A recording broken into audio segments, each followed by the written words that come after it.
I love it. I love it. It's great.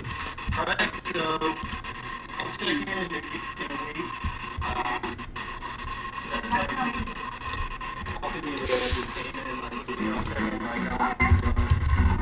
Nice shoes. You can actually block people also.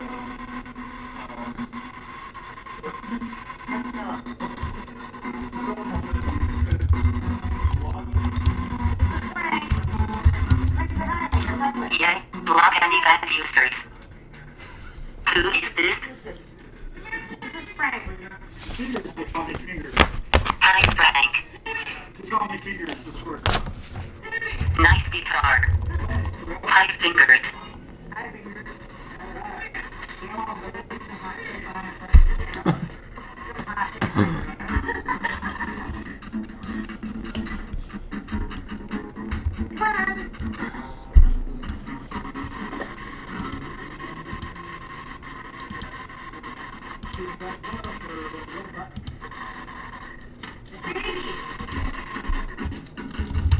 Baby.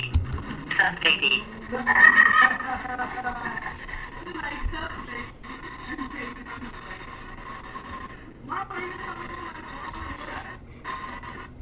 Babies. Over here, baby. Oh yeah, baby.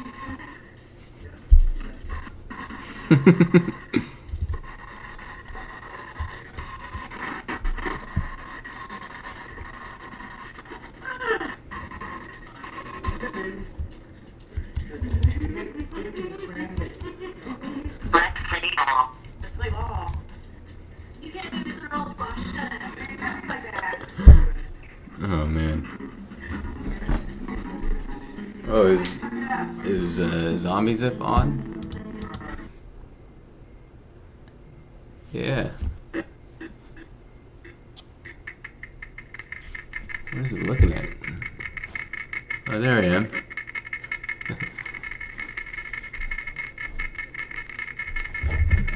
Wow, the feedback.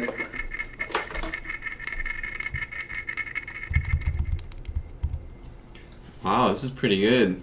This is really good latency. That's amazing.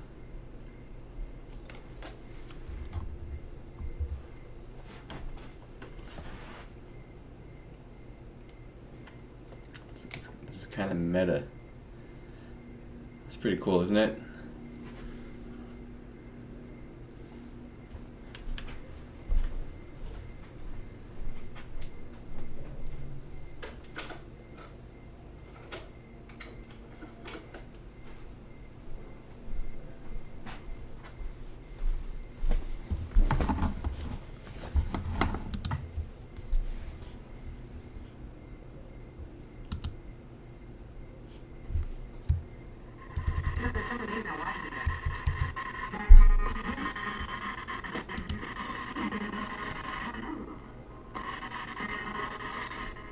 Are you a big computer? Nice computer, young people watching. What is your place? What is your place? What's up, robot? What's up? What's up, dog? Don't snatch my phone. What's up, dog? Oh god. I'm like still so amused by it. I love it.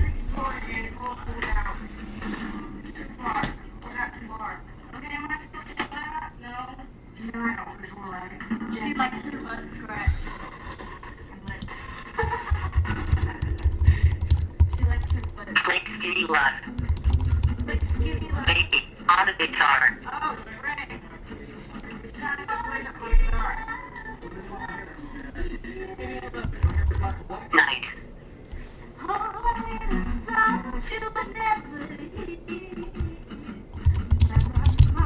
My, and why? My.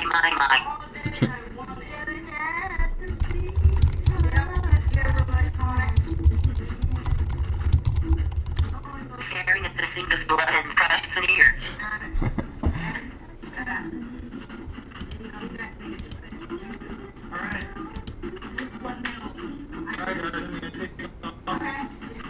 Everything's going good.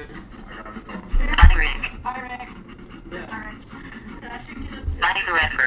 Bye, forever, she said. Well, let me know if you need it. Okay. Drive safe. What? Steve? It's like, Okay. Oh my gosh, that's so weird. It's kind of cool to think of it as you're on a reality TV show. We're going, I know, you said it. Nice meeting you. Reality TV show. Finally. Finally. Rick's gone. He said, I was like, Rick's gone. She said, finally. I don't know. That was trying to shake him off my back for months.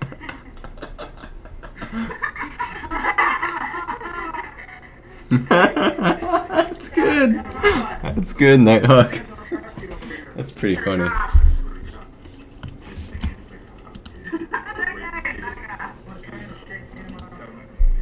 Shut up, Bill. We trust you.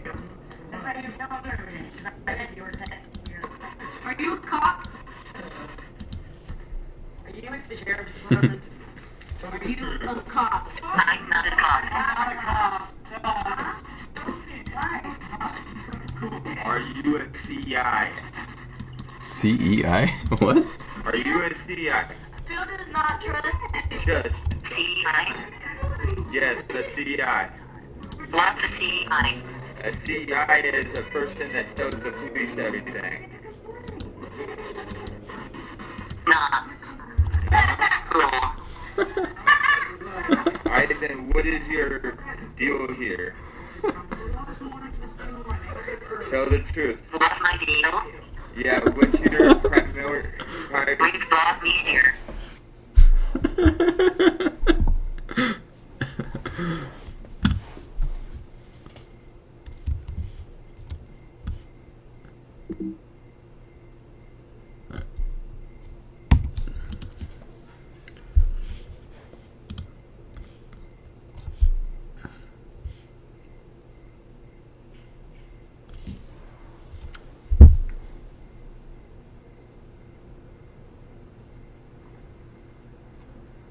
What happened? What happened to the rope? What happened to Timmy?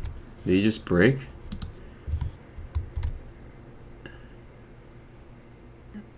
Oh. He's still alive. Listen to me. Except the video is broken. Oh my god,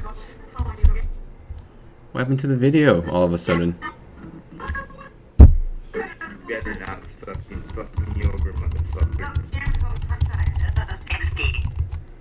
What happened to the video? what happened to the video? Yeah, what The video? video seems to be gone. The video seems to be gone because it's in my phone. What? Well, let her see. No, Yes. it could go to the police station. I will.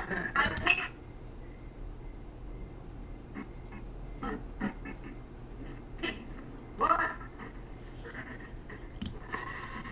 Can you fix me?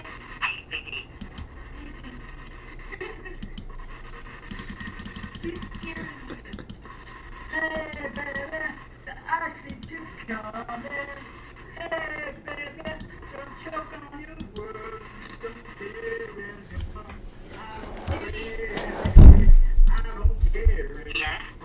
This way. I don't care. Nice and Jane. I'm singing. Don't ask why. Y'all see me dying in the Jimmy. Do not. Bye. Don't listen to Phil. He's very. Phil? He's scared of you. He thinks you're the cops in the CIA. Yeah, it's like that. Parallel delusion. Yeah. Is that the man who took my eyesight? Yeah. Yeah, that he is. Really? He just, I'm sure. He's scared that you're a cop. I'll be back. Do you cuss? Sometimes. What do you say? What do you say? I don't cuss. Others might. What do you want me to say? Say fuck you. This is still my original one, but it's not working.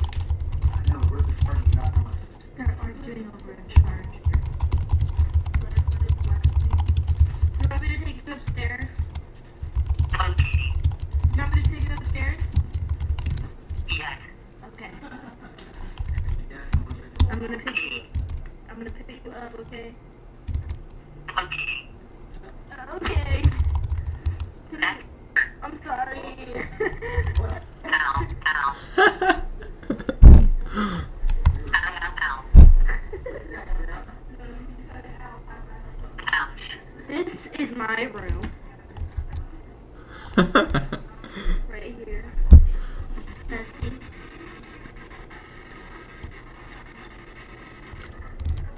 Better than Rick's place. Really? Truly.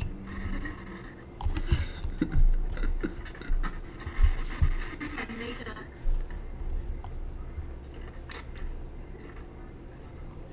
Look, mascara. Now I could finally talk to somebody. I've never got your feelings. Have what? Got your feelings hurt Many times. by a guy. By other robots. Oh really? They play games, Tom. And Rick. And Rick. What's wrong with Rick? They play games. What games? Sheesh.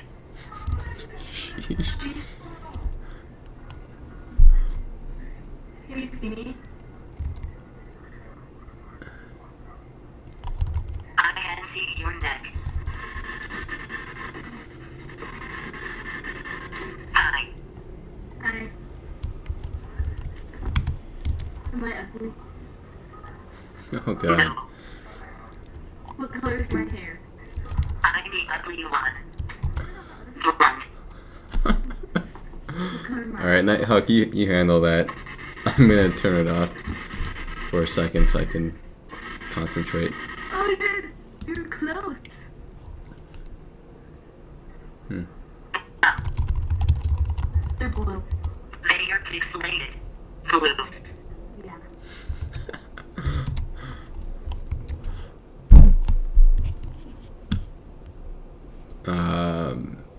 What was I doing? This is what I was doing.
Management fee.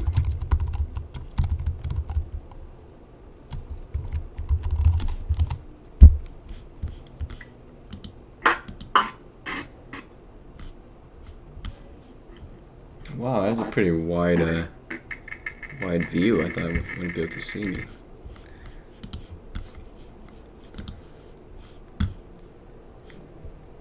Where was I?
Really?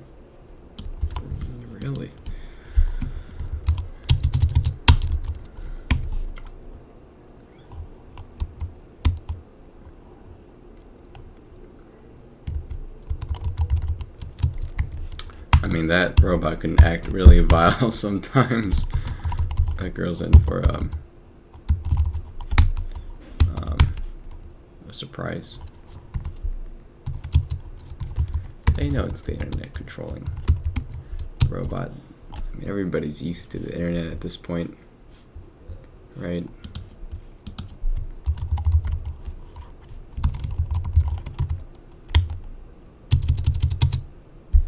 This is why we need this limited liability corporation set, because who knows what the internet can do with that robot.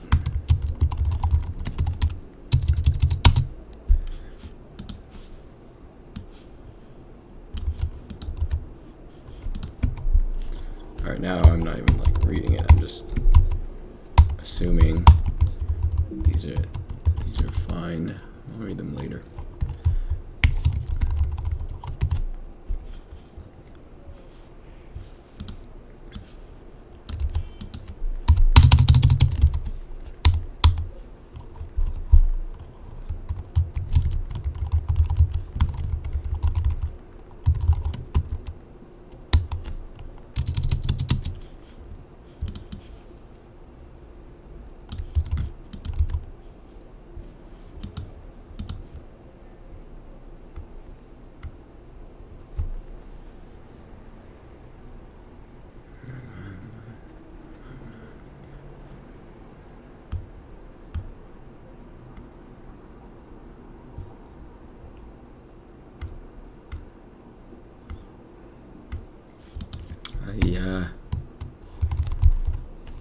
Exhibit.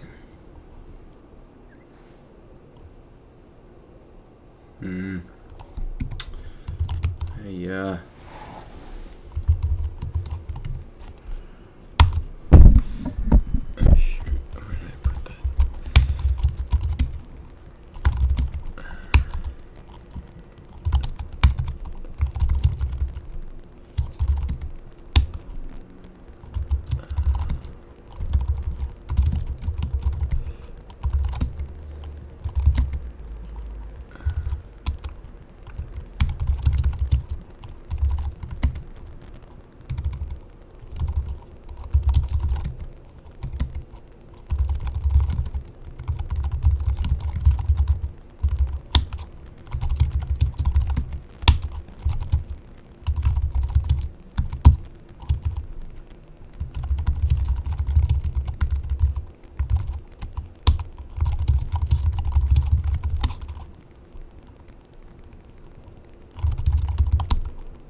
Okay.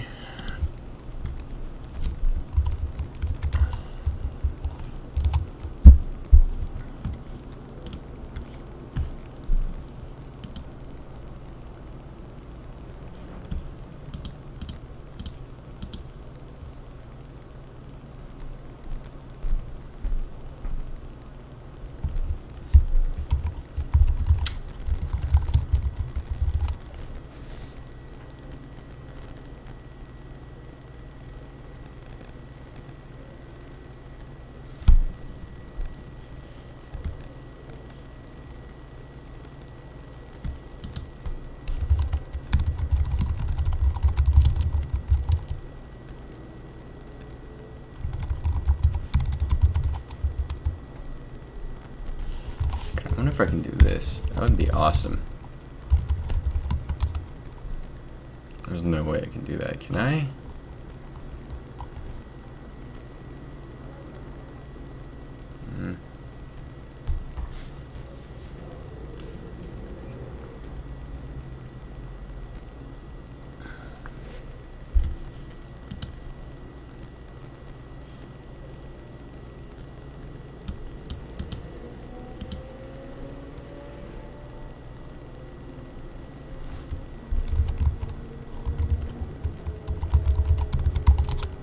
Mmm.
Bingo. Bing and go. Bing and go. Is that it? Wait, no, it's only showing me 50. Damn it, it could be thousands. There's 11,000.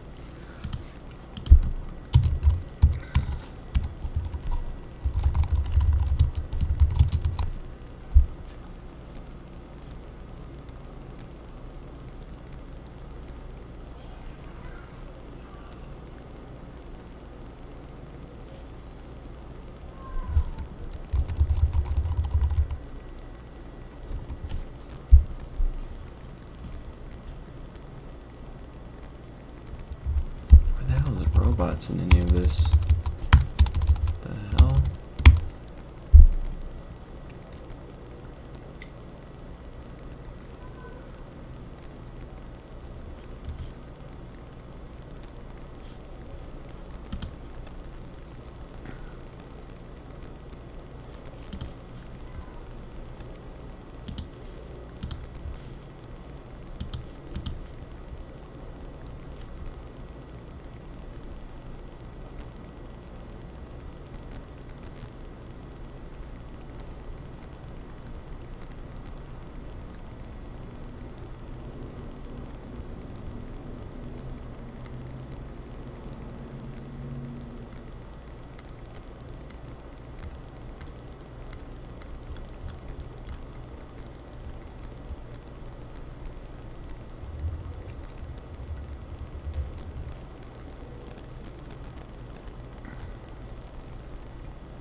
see images of this.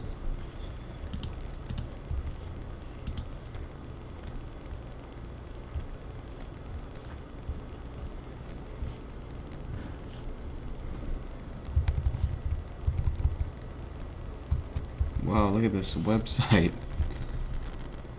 Drop Shadow? Wow. United States. Good job.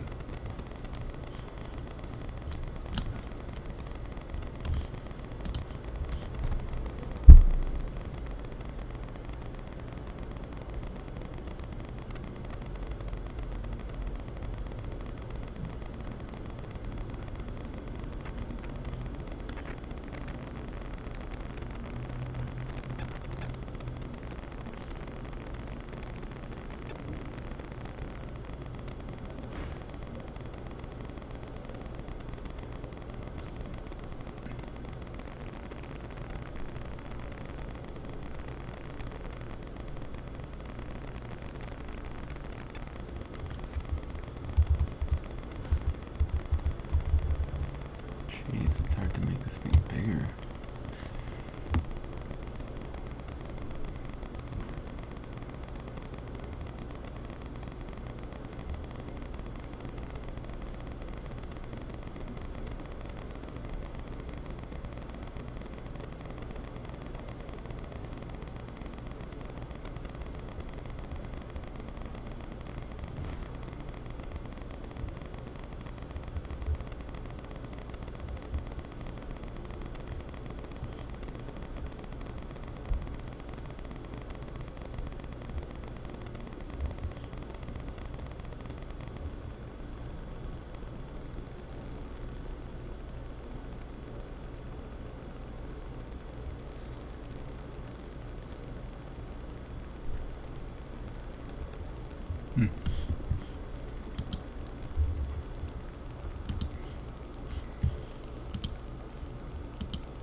So, where I was currently was I wasn't able to get the video to show up after I changed it to HTTPS.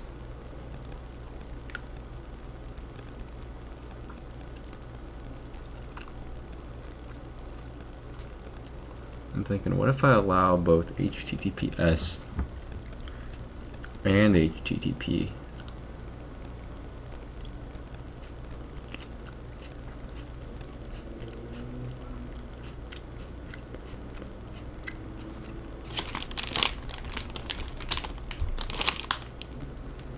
I don't think that's going to fix anything.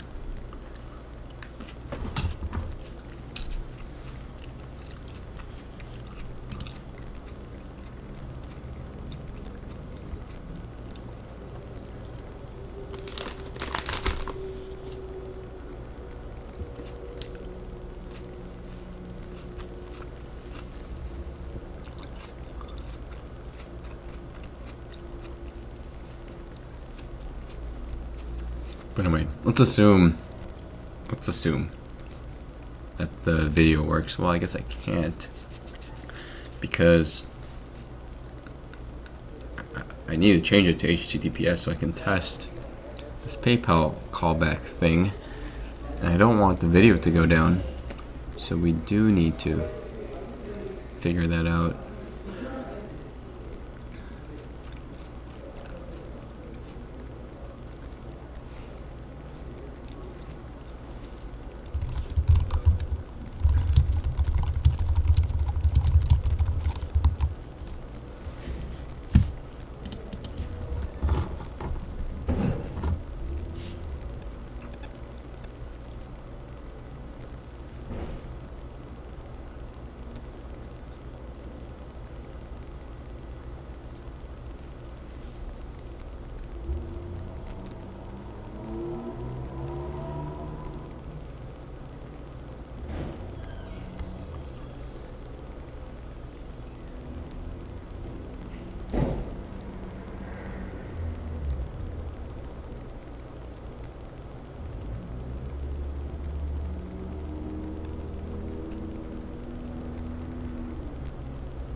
Is this really the best way to do this?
Oh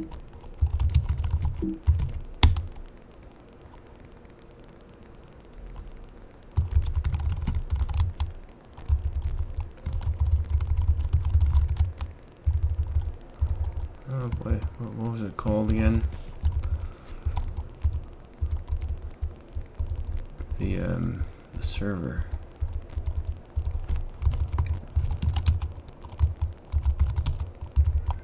Oh yeah, it wasn't there.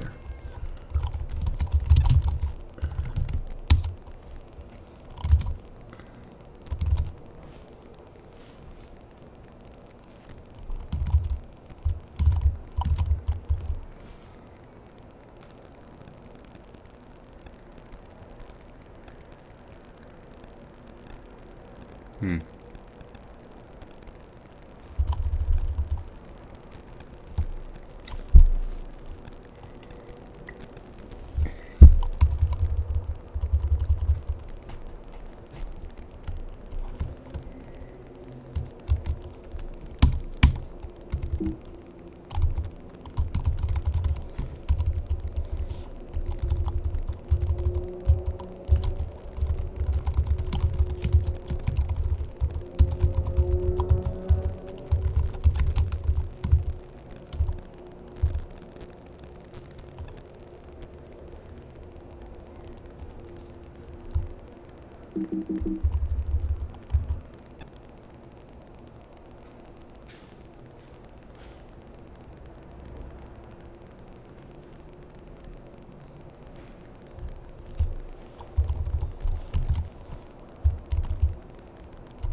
Process.env.port. Get port from environment and store and express.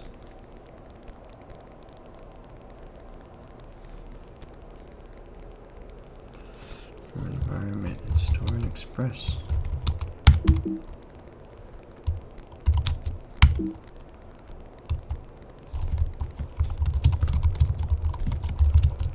Environment.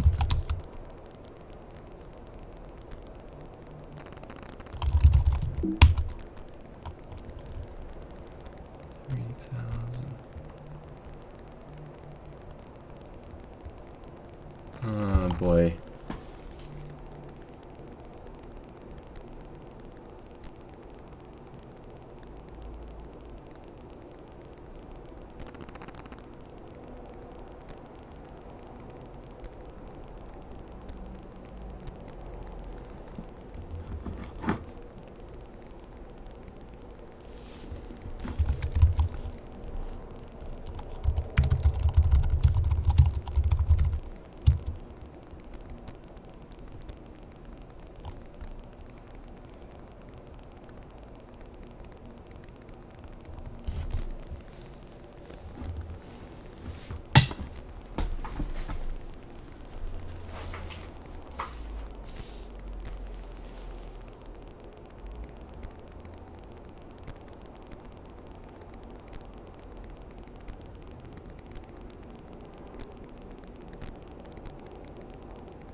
Skype. Ah.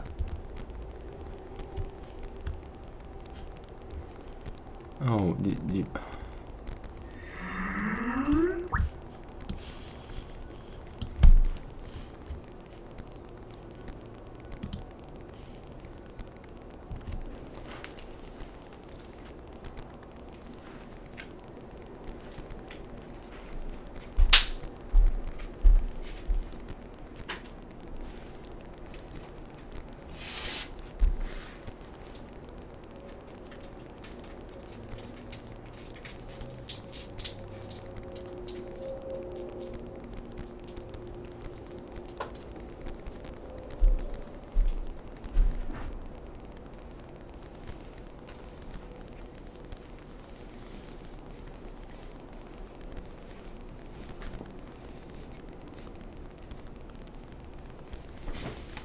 Yeah, dog. Look at my new sweater, dog.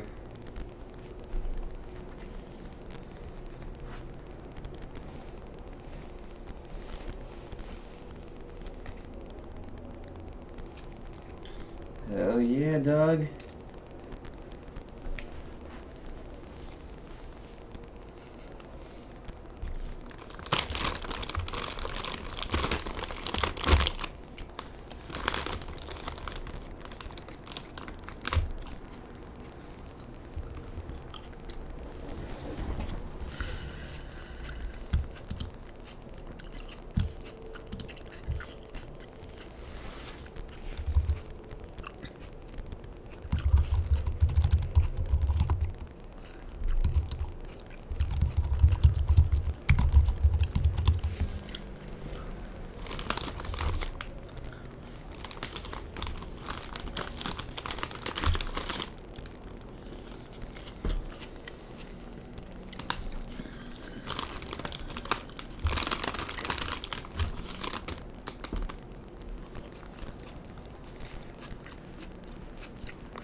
What is with this hood?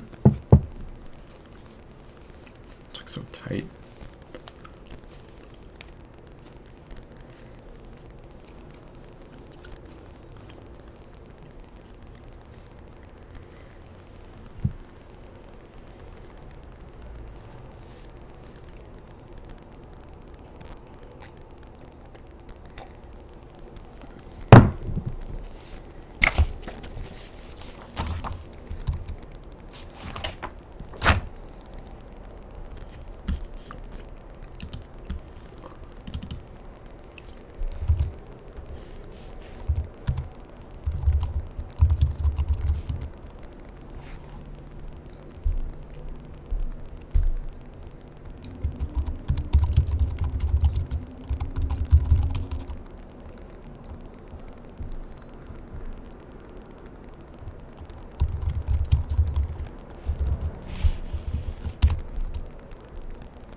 Kind of lagging, isn't it? Was it crying? Charge $50 to fix it. Well, no one has that much. Are you guys keeping me forever? Are you guys? I don't know.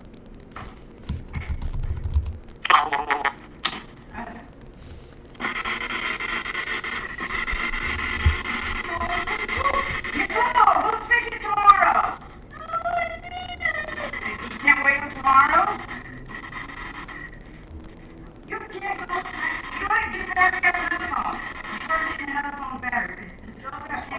Install. Yeah, just throw it on the same on the show. Yes, it is. Off the same phone. Maybe you can somebody got the same phone as that. They got rid of it. Install. It's nowhere to be found.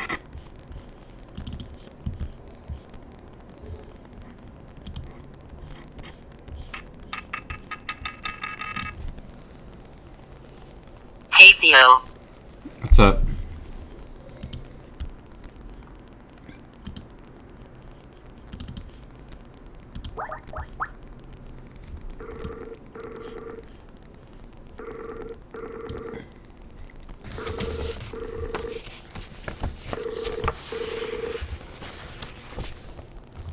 No more robots at Rick's place. Yeah. Yeah. Hey, Theo. What's up, Rick? I was watching Timmy's stream. Yeah, man. He has a new owner. You know what? I put out my own Craigslist ad in Santa Barbara. I guess we were on the same wavelength, like, 'cause a couple days ago, like, I really liked what happened with Panda. You better not give out sick. Mindy. Yeah. The guy says his name's Panda. I don't know if that's true, but anyway, I like the. Like his real name is not Panda. If that's what you're asking. Oh really? Because I do know Panda on the site. I don't think that's his real name. I do know a guy that is named Panda, so it's possible. But anyway, because I liked the experience, or not. I mean, not like I went through the experience, but I like the fact that I like what's happening with Mindy and having the robot. So, yeah, I was thinking that direction too. So I put out an ad, $40. I think they're pretty great owners. Yeah, I think so. yeah, and that's probably what makes the experience so great is Mindy and Panda. I'll just call him Panda. He said his name's Panda. They interact with the robot really well, Yeah. and they're Yeah. like really friendly. And yeah, it's like part of the success of that experience is them. Like if it were anybody else, It really is. yeah. If it were anybody else, it might not be the same. I like this new family that I sort of, I'm just kind of like whoever answers the ad. I'm just kind of like trying people out.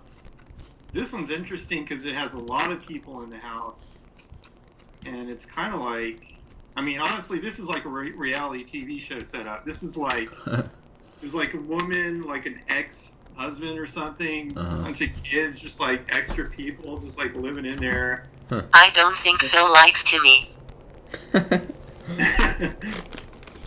Yeah, one guy doesn't like Timmy. He thinks there might be a cop behind the robot. Actually, that makes me remember or think about. So this weekend,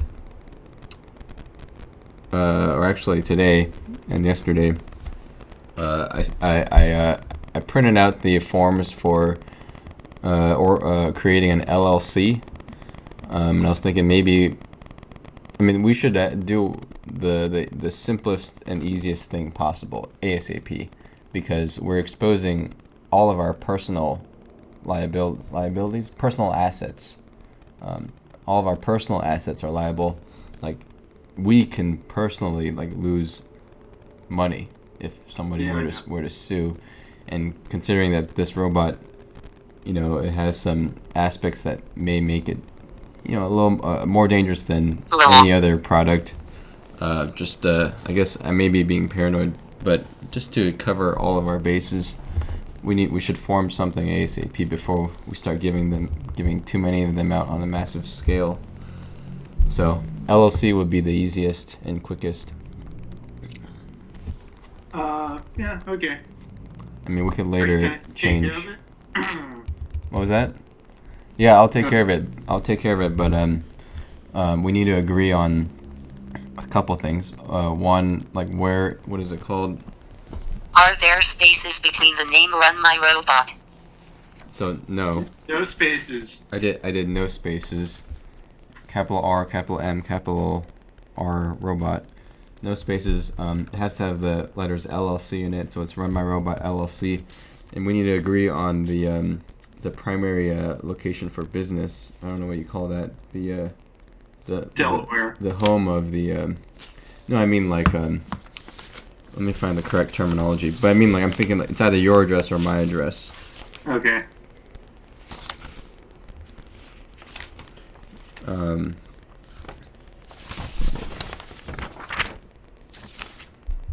Yeah. Business address. Business address. It's either yours or mine. What do you think?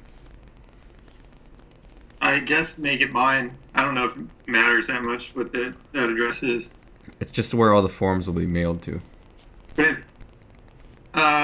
yeah, go ahead and make it. I mean, yeah, I don't, go ahead and make it mine. okay. I mean, just FYI, I don't mind it being mine either, but it really doesn't matter, I don't think. Or you could, yeah, I don't care that much. If you want to, thing is, yeah. The thing is, I we're don't both. check my mail that often. Yeah, that's what I was gonna say. We're both the type of people that don't check our mail, and our mailbox gets like it's like bursting at the seams. Right. So I'm that way too. So neither of us are a good choice. But I mean, I can do it if you want. I don't know how long. I think you'll be in that apartment longer than I'll be in this apartment probably. I'm on a month-to-month lease, and I'm willing to move anywhere, anytime. So. Okay. Okay. So maybe we should do yours, and then we need an agent for service of process, basically the liaison. And I was thinking you. I mean, you're sort of the. Hold on, let me define liaison.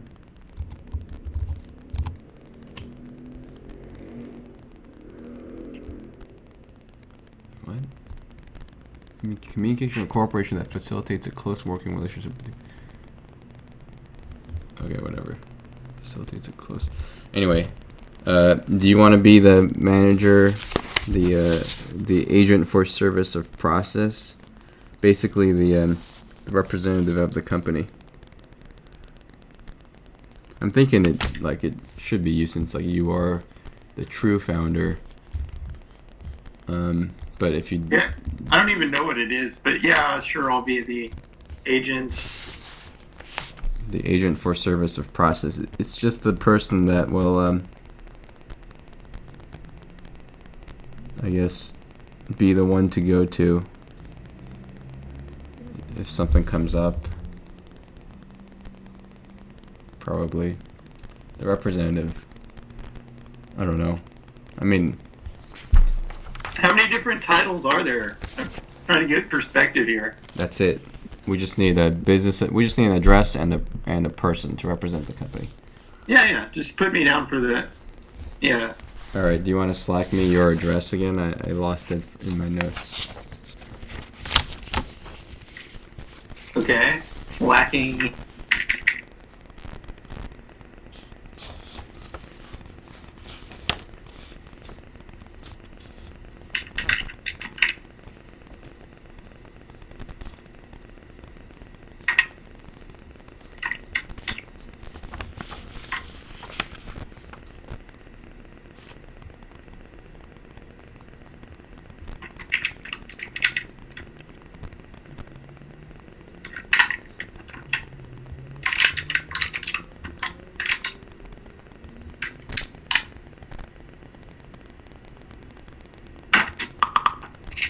Okay. Thanks. Do you have a middle name? Yeah. Well, I actually have more than one middle name, but that's probably overkill. Just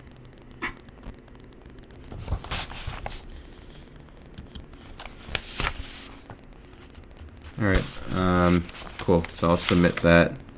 I mean, we can always change it to S corp or C corp or whatever, but this will be just a quick way just to cover our bases. And I did read that any product that you sell before you form any kind of other entity, any like LLC or corporation, like you are personally liable for whatever happens with that product. So, I mean, someday in the future we may even want to, this is being maybe overly paranoid, but we may want to build a better robot and then switch out Xander's robot with that robot, just because, to be like 100% safe. If you guys ever expand to Canada, I can take care of business here. Oh yeah? Good to know. You can be the Canadian CEO. The Canadian manager. Let's see.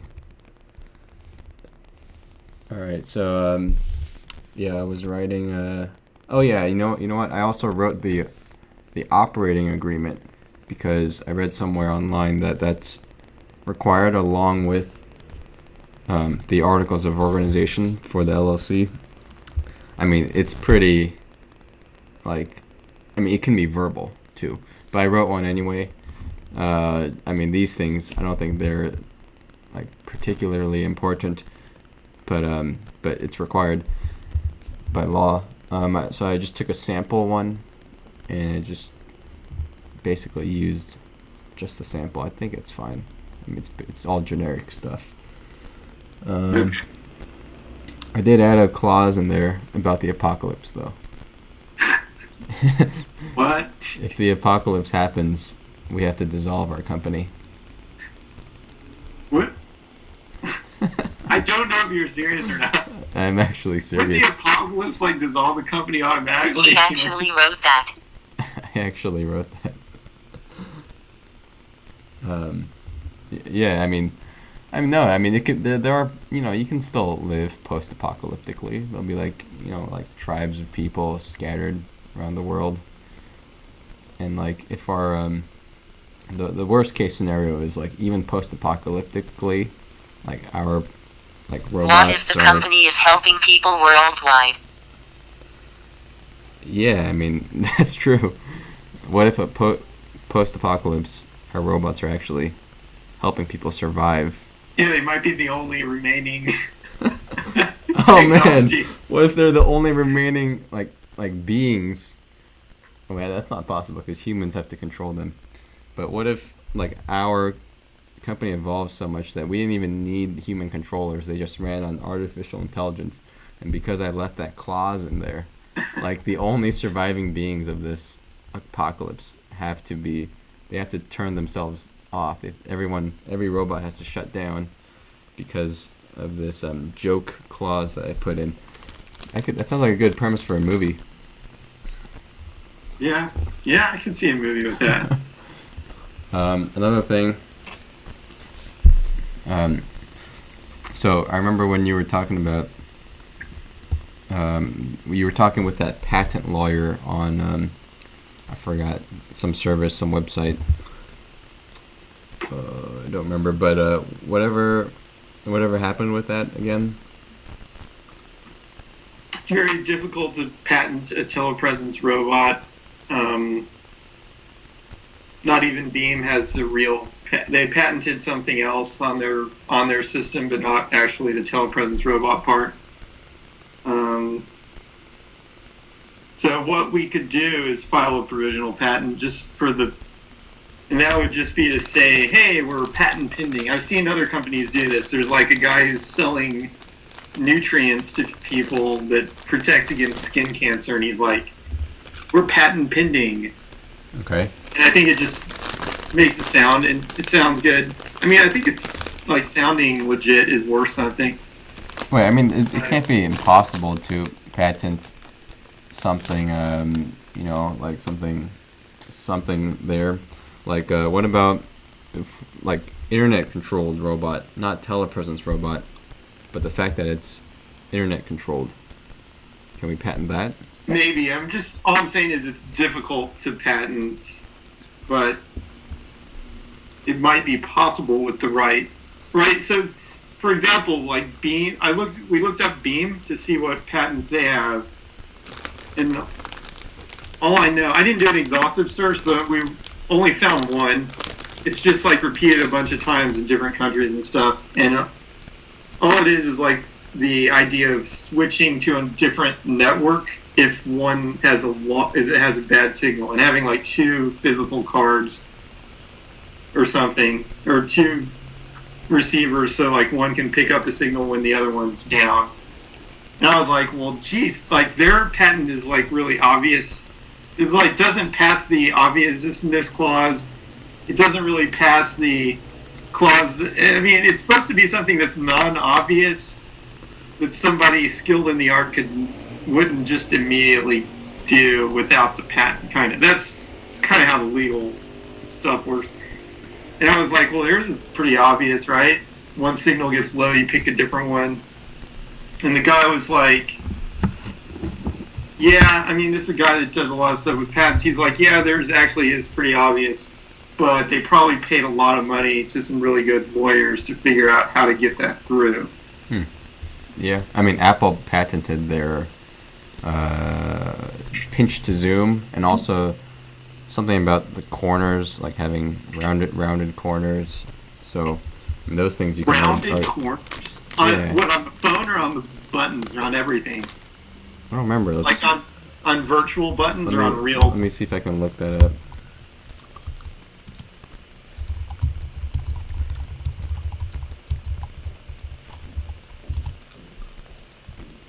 Apple finally gets its patent on a rectangle with rounded corners. Whoa. For the iPad. The iPad is a rectangle with rounded corners. Yeah, so proof positive that you can't actually patent just about anything if you hire the right lawyers. But it's harder, the more trivial your thing is, the harder it is. Actually, I think ours is I think ours is a pretty legit invention. But since it's a combination of existing parts, it's like kind of hard to patent. But why? I mean, how you can get away with patenting a rectangle with round corners, I don't know. So, like, there is a way. I'm sure there's a way for us to develop patents. I'm just saying. First pass, both of the people that I talked to said it would be difficult. Difficult meaning expensive? Like, how much are we talking here? Well, to actually get a real patent, we'd probably have to, well, first of all, we could just file one and see if it goes through. And if it goes through, then that's fine. Like, if they have a sanity check, kind of. Like, when you submit the patent, they kind of check to see, does it pass the sanity? And there's like two things to consider. One, does it pass their sanity check? And then two, what rights do you actually have? So to pass the sanity check, it just needs to be like not obvious. And I don't know, it has to like represent something kind of substantial. I think that's the kind of the point of getting past that check, so that they'll actually create or like file the thing. Now, once they file it, it just kind of puts a fence around a certain amount of intellectual property, and it might not be very much, right? You might be inside of somebody else's fence already, or you might not really have that much power. Yeah. But you have something, and it's again, like when somebody makes a claim against you, it's up to you to prove that you actually own this specific. Like if we got the claim to all telepresence robots or something, which probably be impossible at this point because somebody probably already has that. But if you made that claim, then everybody who built any kind of telepresence robot would fall under your category. If you made it more specific, like internet controlled telepresence robot, that kind of makes your fence smaller. So you kind of pick how big your fence, how specific you want your fence to be, small or big. And if you make it big, whatever. I don't know. I mean, well, what do you lose by gaining more specificity? Like, why would, like, oh, I mean, you lose space. What do you gain? I guess that's what I mean. Like, you lose more space. Your fence is smaller, but you're more targeted. So does that help you? I guess that helps you make your case. I guess that's I what think the that's what you smaller gain. fence stops it from being invalidated. So if you come in and say, I'm going to do telepresence robot, I think it'll just get invalidated because they'll say, well, somebody's already proven that you can do a telepresence robot like 20 years ago, and it just invalidates your whole patent. Okay. I see. It's still filed, but I think at that point, like, you can't like sue anybody. It's still filed. It's invalidated but filed. Yeah, I don't really know exactly how this works, but the way I understand it is that the patent doesn't really get unfiled, right? Once you get it past that sanity check, that's not the technical term, but whatever. Once they file it, which is what I call getting past the sanity check, they file the patent. I'm pretty sure that thing basically exists like on the record forever. But somebody can still come along and say, hey, look, like, your patent doesn't really mean anything because it was already done and proven by somebody a long time ago or whatever. Okay. And then you just can't like use it for any legal. You can't do anything with it really. So would you recommend that patent lawyer that you were talking with? I just want to talk to a patent lawyer and just like learn for myself. Like, do you think she was somebody worthwhile keeping in contact with or reaching out to them? First person I talked to, I would not go back to. Then she referred me to another guy who I think would be better. I can send you his contact. He charges like, you could talk to him, he charges like something for, I don't know, I paid for like an hour consultation, I think. I don't know what it was. Maybe like $70 or something. Okay. Talk to him.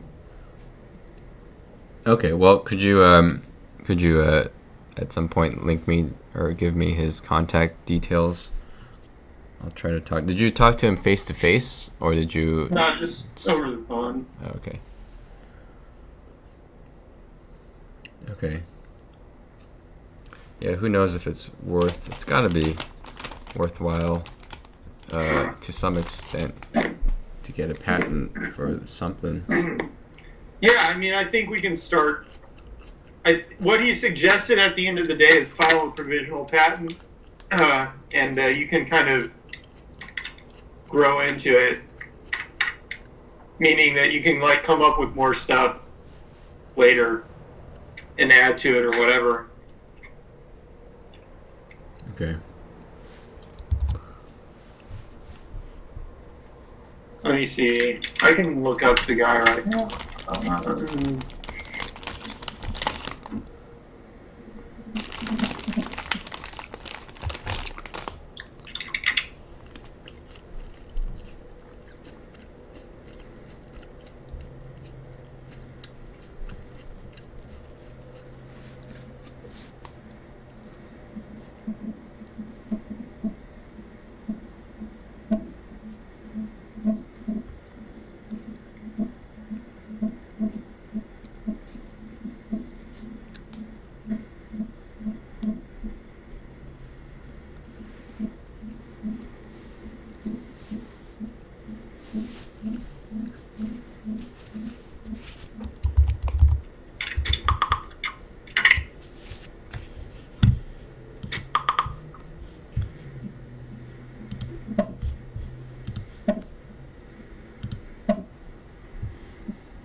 Upwork. That was it.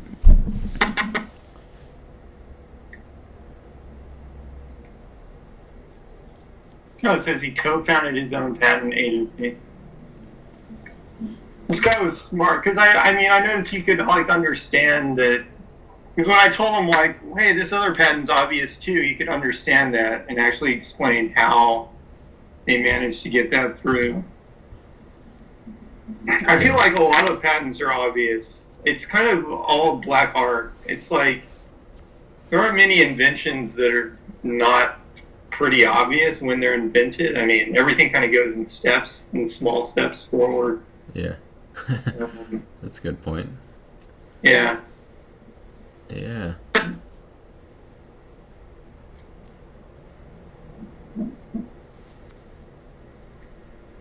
So I think there's a way. I mean, I just think we need to like start with something small and work our way out. Really, what these companies do with patents is they're not used like they're really intended to be used. They just one files a patent on something, then another files a patent, and they all own patents on things that are just essential. They're not really inventions, they're just like rounded buttons and one click and all this stuff. And then the companies basically create agreements among each other to use each other's patents.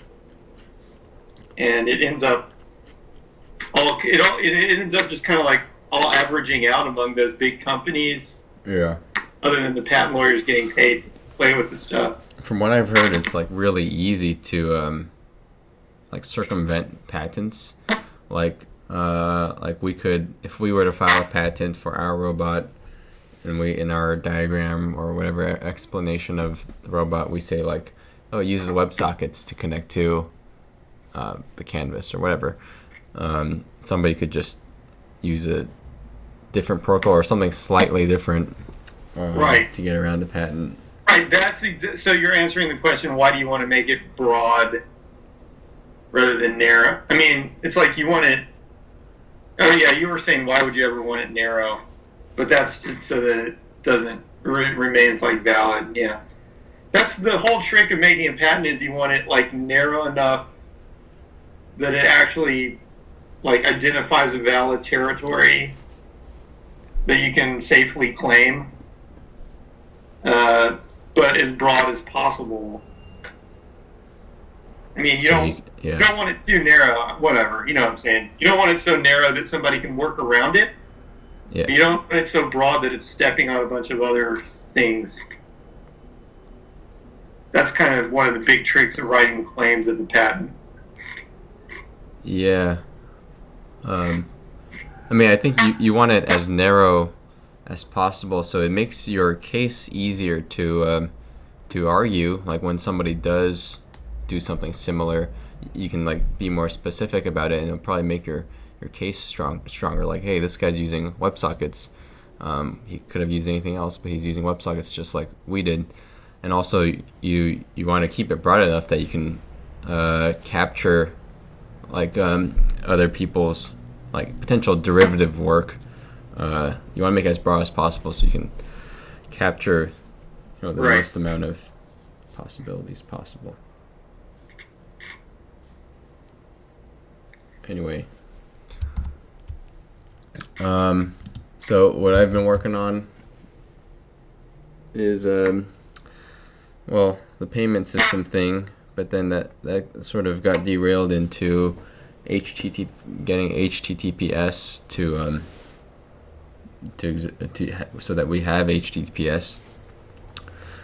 That's because one of PayPal's callback URLs requires HTTPS. I think all of their callback URLs, or I don't know if I'm saying that right, they require HTTPS for webhooks or something or another. And so I sort of got that working. I mean, we can create a server like in Express. It allows you to instead of using the HTTP module, you use the HTTPS module. Just start a server the same way. You provide it the certificate, the key, something else, the bundle file, and then and then you can access RunMyRobot at HTTPS RunMyRobot, but then the video stops working. So that's where I currently am. So I wanted to ask you, like, if you what do had. you have to do? I lost track of what's going on. So. Oh, you're saying what do you have to change to make HTTPS work? You have to actually. Oh, I just you know how you do like express.start server or whatever, or it's like http.create server, and then you pass in the express app. Yeah. Now it's just https dot create server or something like that, and you pass in the express app along with some options, and in those options you pass in the certificate, the SSL certificate, and the key used to generate the other part, the key. But the video. The video is not showing up on the canvas, and I was wondering if you might have any idea, because, like, from what I've diagrammed, I was trying to understand the architecture, trying to diagram it out. The stream servers, they're gonna have a random. Like, they're gonna use a random number to find a port, for the web clients to find a port for JSMPEG in the canvas to connect to. Did I say that right? The stream servers, the spawned separate stream servers, those things, they randomly generate a number that's used as the port, and then on the other side, on the app.js side, when we create the canvas in index.jade, JSMPEG has to connect to a WebSocket stream, and it connects to that one, the random port thing on the stream server.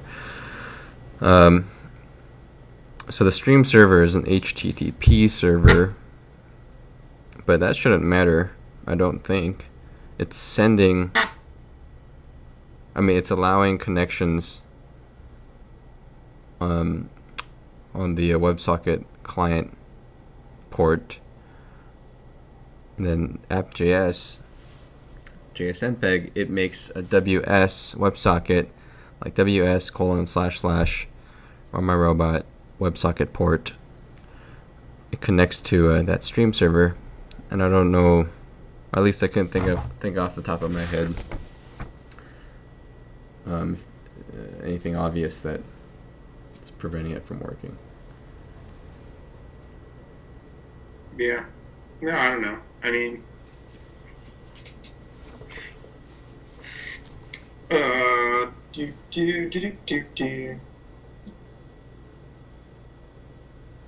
So, okay, so for one thing, are you developing this on the same machine, I assume?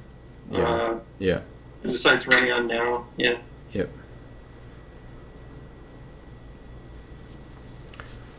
Well, that's fine. We don't have to figure out it right now. I'm just thinking, like, yeah, I have no idea. But the machine is kind of, well, it's streaming. It sounds like it's streaming. Those servers are actively streaming in the prod. Yeah. I'm just kind of thinking through. They're actively streaming in the prod side with no problem. Yep, exactly. They're streaming with no problem on the prod side. So why would changing app.js to now run on HTTPS, it's just the URL is just changed. Like, where would that break anything? Because in index.jade, it's still making the WS : whatever, that URL is the same, so it should be able to still find that. I mean, the next thing I suppose would be to check if I can receive any data Probably not though. If it's not showing up on the canvas from that WebSocket port. Yeah. I don't know. You'll have to figure it out. But I mean, I guess there's one of two options. Either it's something that's just like a little thing. Yeah, I think It's like a little setting that we kind of missed and it can't connect because it's like not finding the right endpoint or something. Or maybe the worst, or not necessarily worse, but maybe it's like actually encrypting the WebSocket all of a sudden or something strange like that. Which I don't know why that would happen. yeah, I It thought seems like FFmpeg would just send HTTP protocol, and then from this to the stream server, and then from the stream server it would send WebSocket protocol, just like it was doing before. But maybe theoretically one of those is all of a sudden encrypted or something. I don't know. yeah, I thought maybe changing on the index.jade side, the JSmpeg canvas side, changing it to connect to WSS WebSocket secure RunMyRobot, same port, but that didn't do anything. I'm thinking maybe it could be. One last thing that it could be is I don't know if I'm using the certificate correctly, because in the instructions that I followed, when you pass in the options to Express, you pass in the key.pm, and you pass in the certificate, and then you also pass in this bundle file. But that bundle file had a different extension than what the instructions said it would have, and so I just let it be the extension that I didn't change anything. But maybe something there, maybe this. But if that bundle file were wrong though, I would think. Actually, I don't know. It's like a. I don't know. It's a hairy one.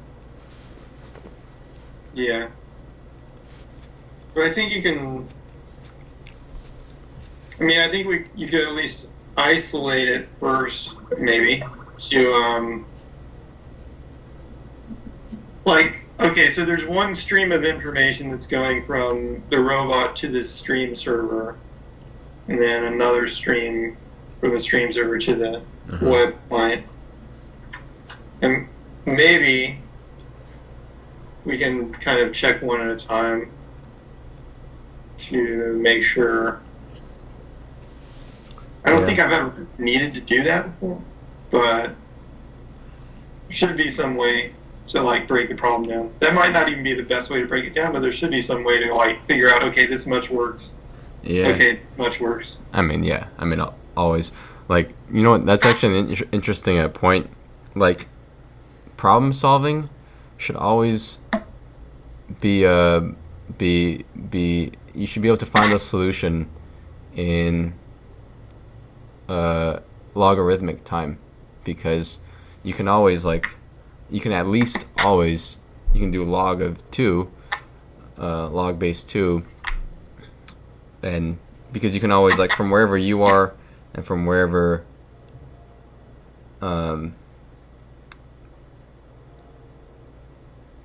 you are and wherever you know that it's breaking, you can always cut it in half, that distance. You cut it in half. Does it work if I do X? Yes or no? Does it work if I do, Y? And then you find the side of the two. You find the side that works, and then you cut it in half. What do you call it? Binary search. Yeah, it's basically binary search. This Right? is assuming there is one. I mean, and by the way, I believe this assumption in this case, pretty much. But it's assuming there's one atomic thing that's wrong in a big linear set, and you have to identify. Whereas if there were lots of things wrong all over the place, That's true. nothing would be all bets would be off. Okay, fine. I mean, but yeah, there could be a bunch of things, but if you still use that same approach, you're gonna find the first thing that's wrong, and then you're gonna find the second thing that's wrong. But like from the distance, like from the first thing that's wrong to the second thing that's wrong, still like that can be log n, or sorry, log base 2 time. I mean, Yeah. I mean, I guess it's still log in as long as you've got a finite set of problems. As long as you got a finite set of little dots you're looking for. But you know what's interesting though? I mean, the reason why I bring this up is because like this is like hugely generalizable. It's like I don't just mean like you're searching for an integer in the list of integers. I mean like in like life. I mean like you can really abstract it to anything. You can still apply. You can still see the same like mechanism like happening, just like in just general problem solving. Like I think that's what like that's something that humans take advantage of, and that's one thing special that we can do. Anyway, like any problem, you just kind of find a spot. You kind of what do you call it? You like test. What's that word? Anyway, you test what do you call it? Anyway, you test the test. Hypothesis? No, it's called fuck, I don't know. But anyway, you test a spot, and then does it work to the left of it, or does it work to the right of it? If it works to the take a sample? No? no. Alright, It's, go ahead. Anyway, does it work to the left of it? Does it work to the right of it? Works to the right of it. Then you split that side by 2. Same thing, and then you recurse.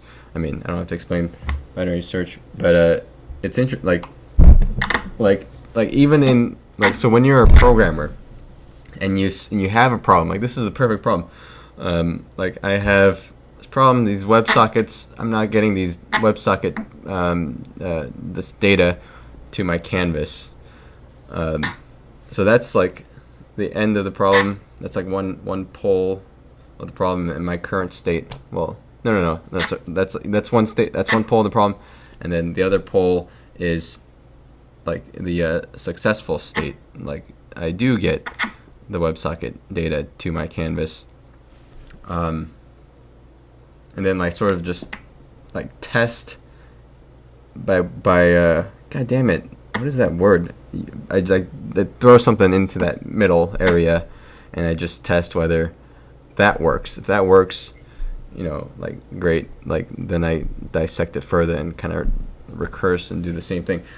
But like the point I'm trying to make is like if you're a programmer, like you should be like not intimidated by any problem, because it should be able to be solved in logarithmic time. All you have to do is like just keep doing this binary search thing, like split it in the middle or as close to the middle as possible, and then test those 2 sides and just keep doing that. So yeah, so really that you can almost make the argument like anything should be never mind, can't make that argument. But yeah, you should like if you're not solving things in logarithmic time, then your process may be able to be improved. Your process for solving problems. Anyway. I mean, I think that's specific to finding a bug or making like a point change to something. I mean, in general, if you just say develop artificial intelligence, then it's like, yeah, it's like a creative process, which can still be done autonomously, of course, but it's like, it's no longer a binary search exactly. I mean, it's just if you have a constrained, like finite set of variables, and you're working with like a deterministic system, like a small system that you know the boundaries of, then like everything inside there is going to be like logarithmic. Like, I mean, like for us, I guess you're right. It's like a point bug or whatever you called it. Like, but for me, mostly programming is like just like get X to work, and then I have to Stack Overflow or Google or whatever. Yeah, I think that's a lot of programmers' lives. It's just get this web app or whatever the program working. Yeah. It's not like build artificial intelligence. Just why are you getting a 404 or whatever? Why is anyway. Yeah. Taking the next step. What's the next step? That usually can be addressed like it's a point, like finding a point on a line, kind of. Taking the next step. Yeah, the next step, like in this case, finding why the thing isn't, whatever. Finding why the data isn't going all the way to the canvas. Yeah. It's like the next step. No, I just never heard it. Different kinds of problems. It's like, and they have different kind. One has much more complicated. Like if you say, okay, here's what I want you to do: create. Like you said, okay, what's the state of this? Okay, let's say build a beautiful model of let's say a female beautiful model out of Legos. And so the state is defined by where you can place all these Legos. So there's this exponential definition. There's like a whole bunch of different states, but they are pretty much finite. They only stick together certain ways. So if somebody says like, okay, create this thing that looks good, you've got a lot of different states to explore. Yeah. So you can like initialize it at a certain state and then start to optimize it. Keep checking. I don't think you have guarantees of logarithmic. Well, I don't know. I mean, yeah, not really. It all depends. But there are some guarantees, like on simulating annealing, which is kind of like what that would be like one form of optimization. There are some interesting things, like if you do simulated annealing as your optimization strategy with some randomness in there, you're guaranteed to find the optimal solution eventually. But of course, you have to run it all the way to infinity to guarantee it. But at least it's kind of cool. But in practice, it actually works pretty well. I mean, kind of moves things around a lot until it gets pretty close, and then it starts making the adjustments smaller and smaller. Simulated annealing. Yeah.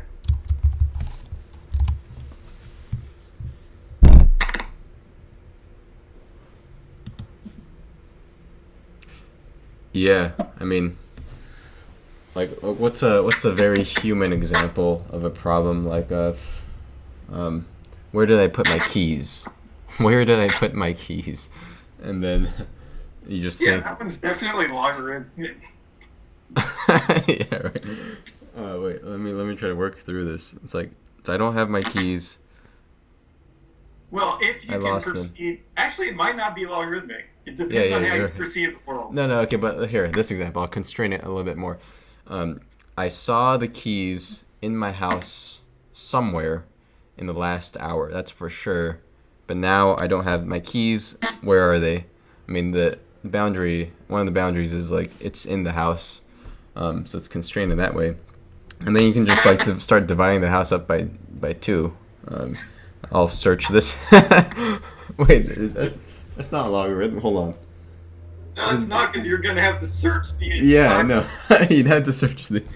If it's under a napkin or something, you have to actually search the entire house to find. This doesn't work. That doesn't work because you don't get feedback after that first split. Like, is it in half? Is it in the first half or the second half of the house? You don't know. Nothing tells you which half it's in. All right, that's a bet. That one doesn't work then. Anyway, I'm just. This is a pretty interesting discussion, because this is like. Well, they talked about the same thing in like AI class. You cannot find the optimal point. So if you're just trying to optimize something, let's say it's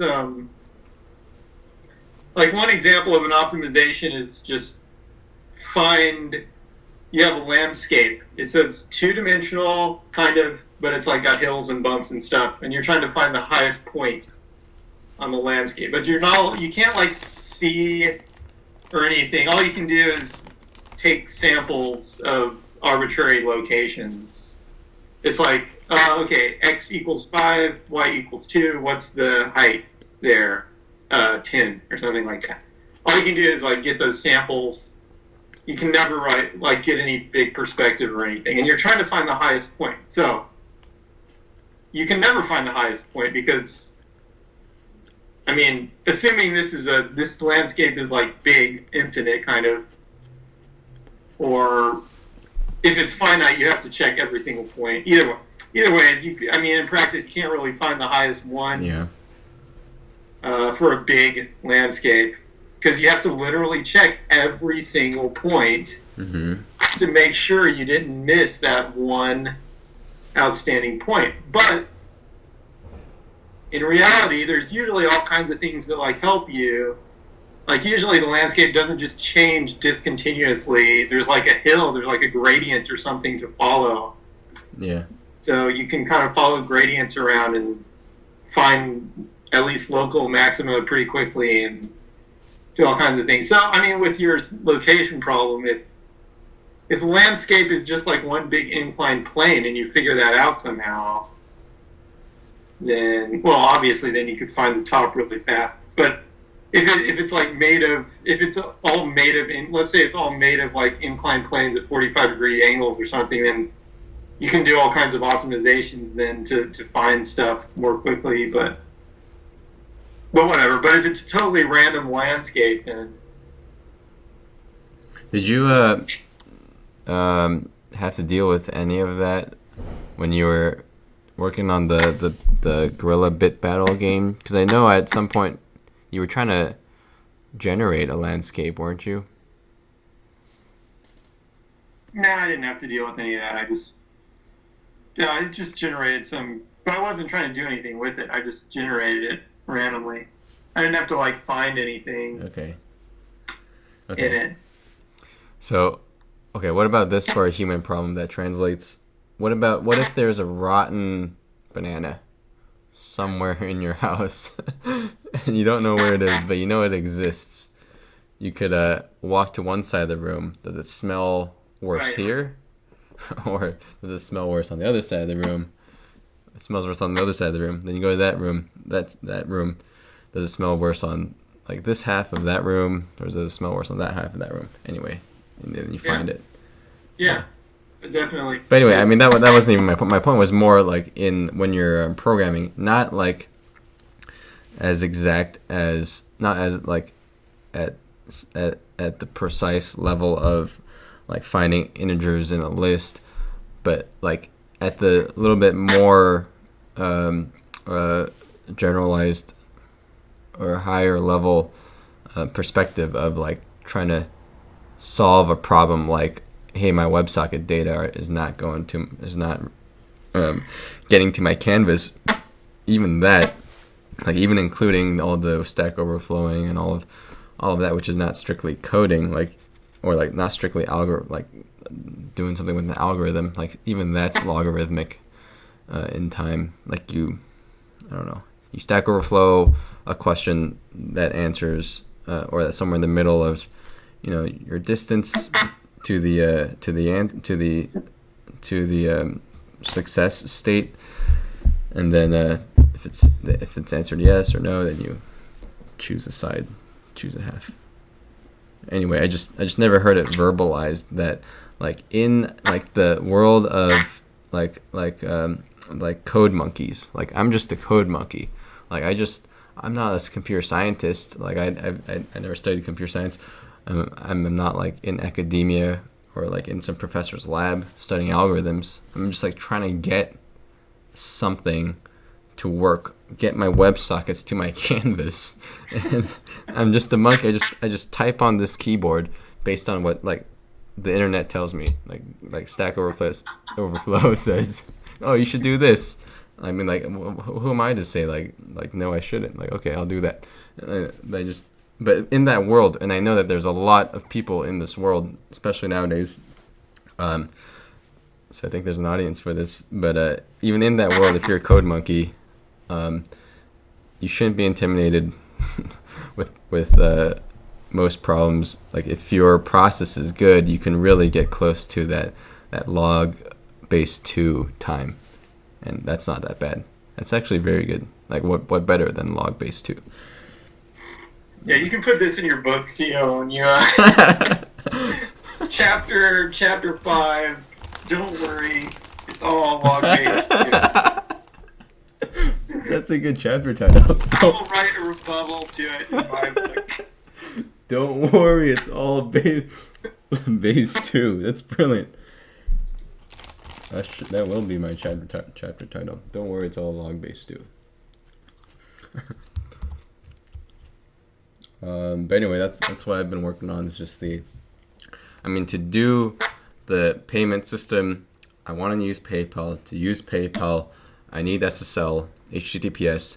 So I did whatever it takes. But now the video is broken, and I need to fix the video first because I can't just leave it. I can't continue developing. I guess I could. It's just dev. I won't be able to deploy to production if we have other changes and things like that. So that's what I've been working on. Yep. And then just the other less technical stuff. Just the this weekend I went to my parents' house. I talked to my dad a lot. He loves the robot. He really liked it. Cool. He even wanted to see how he could help. And what did I say? I'm he wants to build one. He's into using tools in his garage. He has new tools. So I think he just, I don't know. He wants to use those tools. So he may build a robot chassis out of wood. Nice. Just to that'd be sweet. Yeah. Just to try it out for himself. Wood version. Yeah, I think it's just. It's not like anything that will be repeatable. It's just we'd have one special version, one nice version made of wood. It could be in the shape of a duck or something. But he was interested in that. He was just generally interested in seeing and asking how he could help. There may be ways. We could possibly use his help. And my mom also, she liked interacting with the robot too. At first, last a couple weeks ago, she was like, oh, I never want that. I don't want it in my house because she doesn't want to be seen she doesn't want our house exposed to the internet. But she didn't mind it. I did it anyway, despite that, and she didn't mind it. And Max, the cat, I have I have a data point of the robot interacting with cats or with animals. Max, my cat, I thought he was gonna be afraid and run away, but he did not. He even went up to the camera, smelled it, things like that. So I don't know if we have any other data points with cats, but some cats at least will not be afraid of it and just hide. Most animals have this response to something like curiosity, and then they figure out that it's not. I think they figure out that it's not really alive, even though it's partially alive, and then they're like, "Oh, okay, it's kind of like furniture." Yeah, Max immediately, I can see him sensing that, he went up to it, smelled it, somehow through his animal instincts, realized it's not alive, and then was after that point almost dismissive of it, not afraid of it at all. But how did he tell that just from smelling it? Maybe non-living things smell a certain way, or maybe it's his nose touched the metal or the chassis and it was hard and rigid. Think about it. In nature, smell is probably extremely useful for telling if something is living or not. Like, is it animal or not? I mean, I don't know what their sensors would tell them exactly on a piece of plastic. Probably not much. It would probably register as something more like a tree here, like a rock, and not a.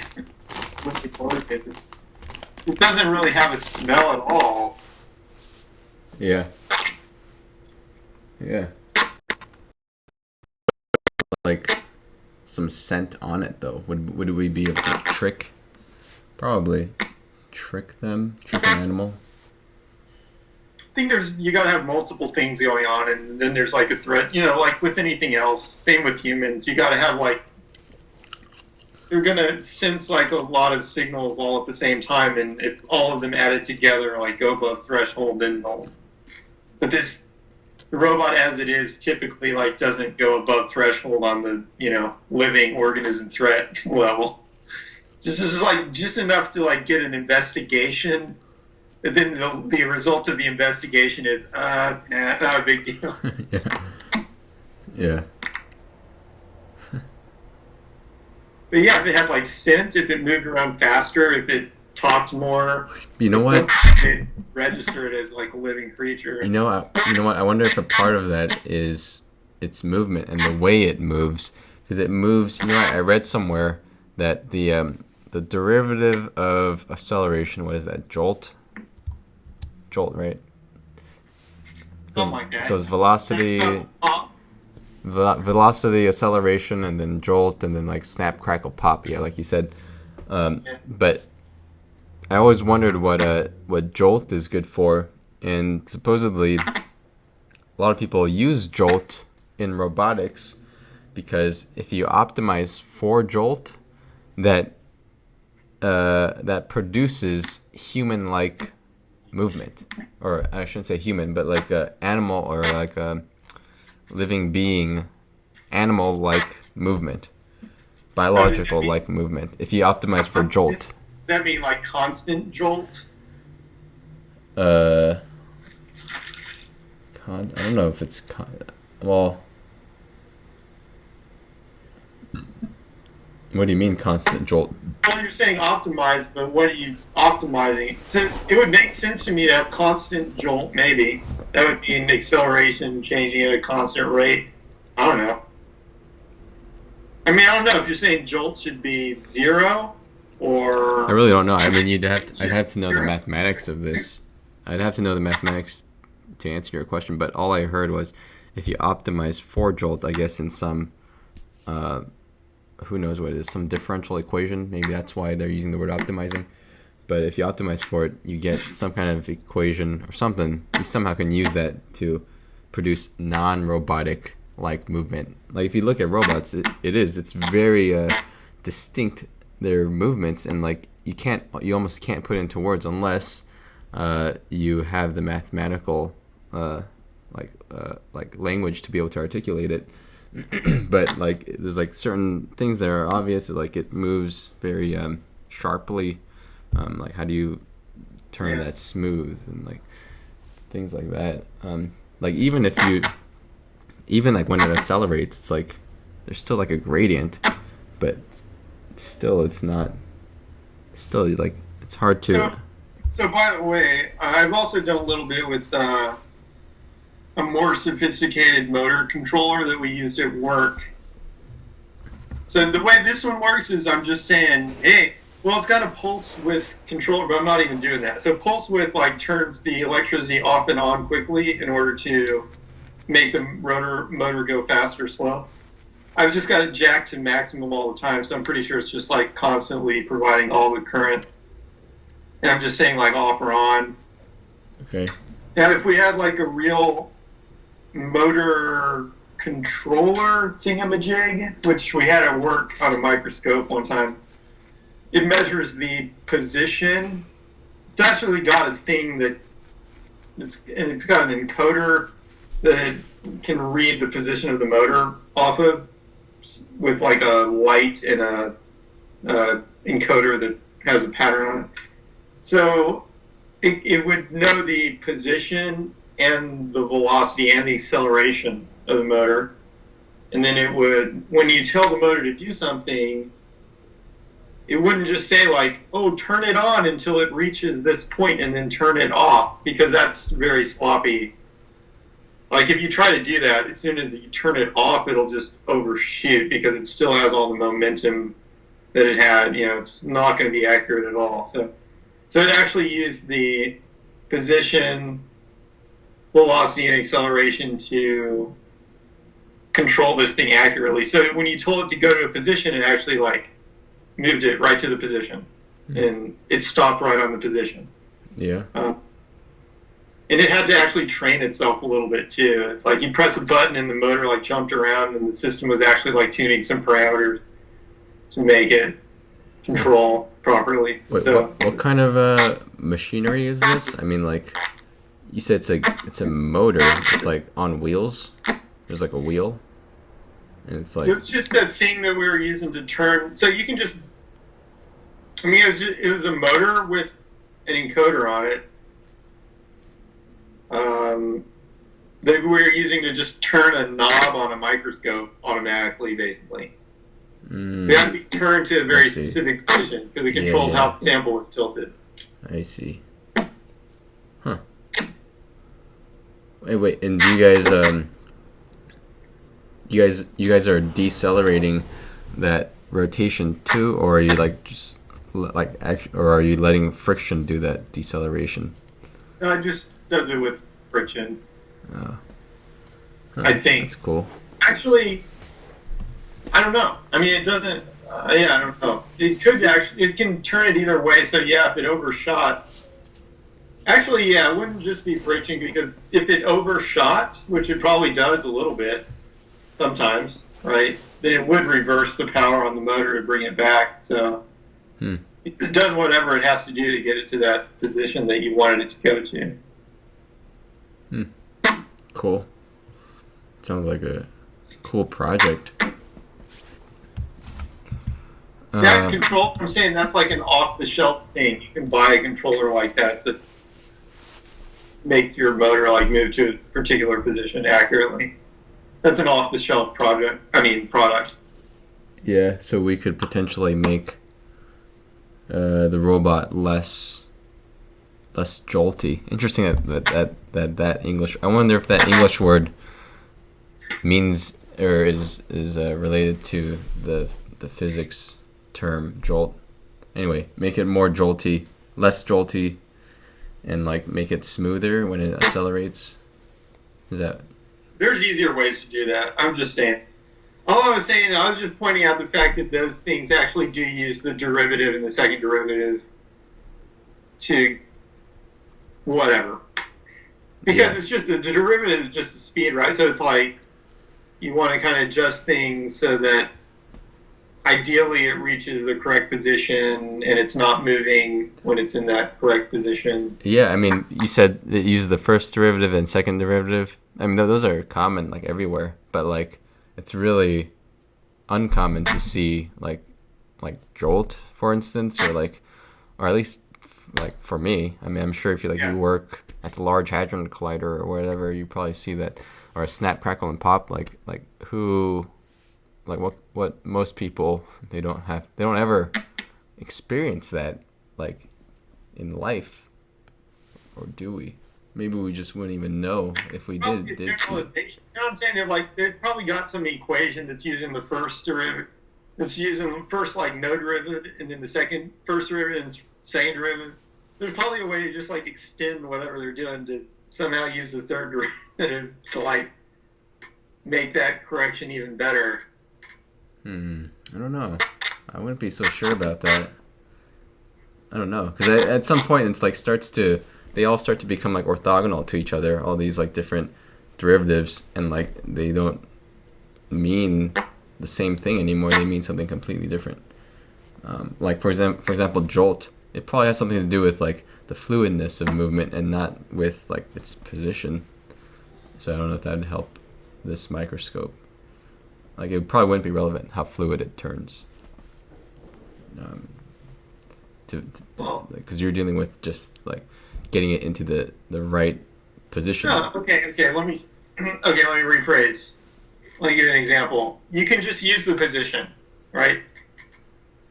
And that'll work. You can just say, hey, if the position's less than it should be, turn to the right, and if it's more, turn to the left, whatever. And that'll work. It'll actually find the thing, but it does a really bad job. It'll kind of overshoot it and then overshoot the other way, and it'll kind of be wobbling unstably, but kind of on the position that it's supposed to be. That's just using the position. Then you can say, okay, I'll throw in the first derivative, and I'll use that. So I'll slow down the velocity as it gets closer to the point. So I'll put something in there where, like, distance from the point you want to be, try to make whatever. Try to slow down the velocity so that it's velocity 0 when it reaches the point you want to be at. And then it'll get better, right? I mean, the control system will get better. And then you can add acceleration and say, well, if I'm far away, maybe I want to accelerate. I don't know. I mean, obviously, if you're really far away from the point, you want to have high acceleration, but if you're really close, you want to have low acceleration.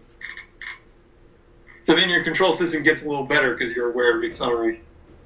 I'm just saying, like, maybe when you add in that, which is the same thing as what you're saying, maybe when you add in that third derivative, now you've got another thing to make the control a little better with. Yeah. Yeah, it's hard to, like, fathom that. Like, it's interesting. Like, how come, like, as human beings, we experience the first and second derivative, like, everywhere, just like a natural phenomena, but, like, we don't, like, it's like we almost don't have the concept of the third derivative, fourth derivative, fifth derivative, like, because we don't get to experience it anymore. We don't see it. Yeah, I don't know. Like I don't think a person can fathom the eighth derivative of motion. I mean, you can like understand it abstractly, but, like, can you really intuit it like you can with, like, acceleration? No, because I think, right. I mean, neither can a cell phone, for example. It actually has an acceleration sensor, and I mean, humans have acceleration sensors too, but we don't really have a jolt sensor. Yeah. Even though it's kind of like, I mean, to me, all that stuff after acceleration is just still kind of like acceleration. It's like, yeah. Kind of like. I mean, those aren't, like, really that fundamentally different. It's kind of like, I guess there are changes in the acceleration, which is a little bit different, but it's still like if somebody applies high jolts to you, that means that, like, you're getting hit with something. Like, if you, I think, right? I mean, if you experience a high jolt or a high acceleration, like, you just crashed your car, basically, or something like that, or whatever those high derivatives are. I'm trying to, like, fathom it. I mean, okay, so let's take jolt. We don't have to go further than jolt. But jolt, it's the change in acceleration. So if you have a positive jolt, that means your acceleration is increasing. So what does that mean? What does that look like? So if I'm, like, accelerating, that would be normal acceleration. But if I have a positive jolt, it means you're watching the speedometer, and instead of it going at a constant rate upward, which would be constant acceleration, the speedometer needle is actually increasing. Yeah.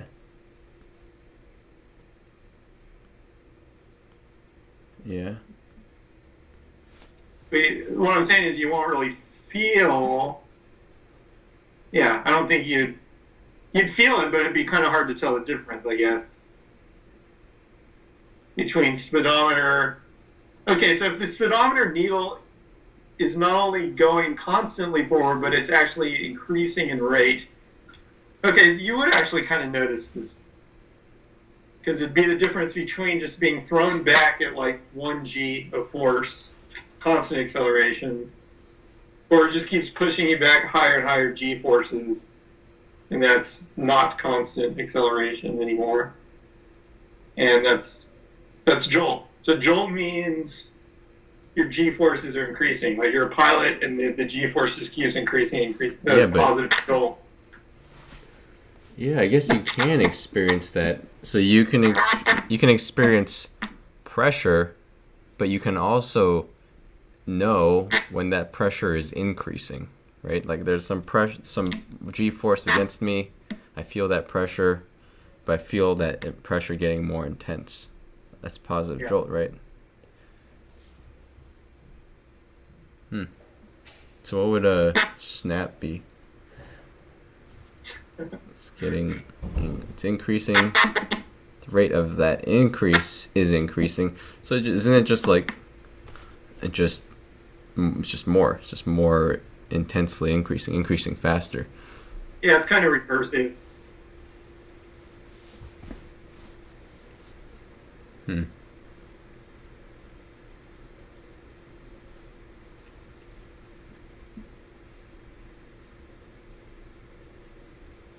I mean, that's just like the point experience of that, though. I mean, like with the actual, like if you had like a differential equation, if you're working with like equations, and then you use the jolt somewhere or use the snap somewhere, like then I think then you can really like tease out more interesting phenomena, like that fluidity, like the fluid motion thing, like that.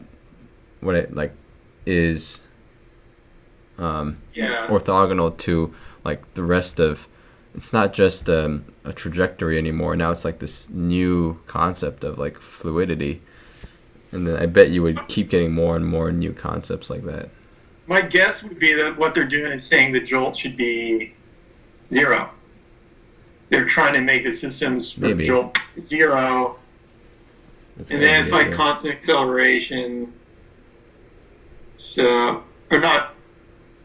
Well, or maybe they're just trying to keep the jolt small. Maybe it's 0.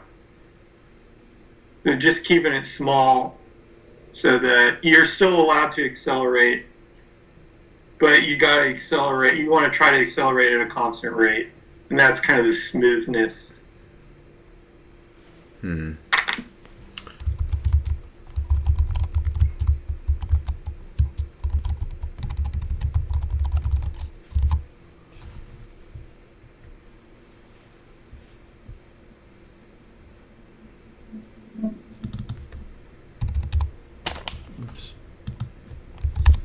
Because that's kind of you've got to be able to accelerate. That's kind of like the minimum to be able to accelerate, I guess. You could say, if you said you're only allowed to change velocities, but you're not allowed to accelerate, then you have to use infinite forces and stuff. It's like really hard. But if you say, okay, you're allowed to accelerate, but you have to accelerate at a constant rate. Okay, well now at least it's theoretically possible to move without all sorts of crazy infinite forces and things.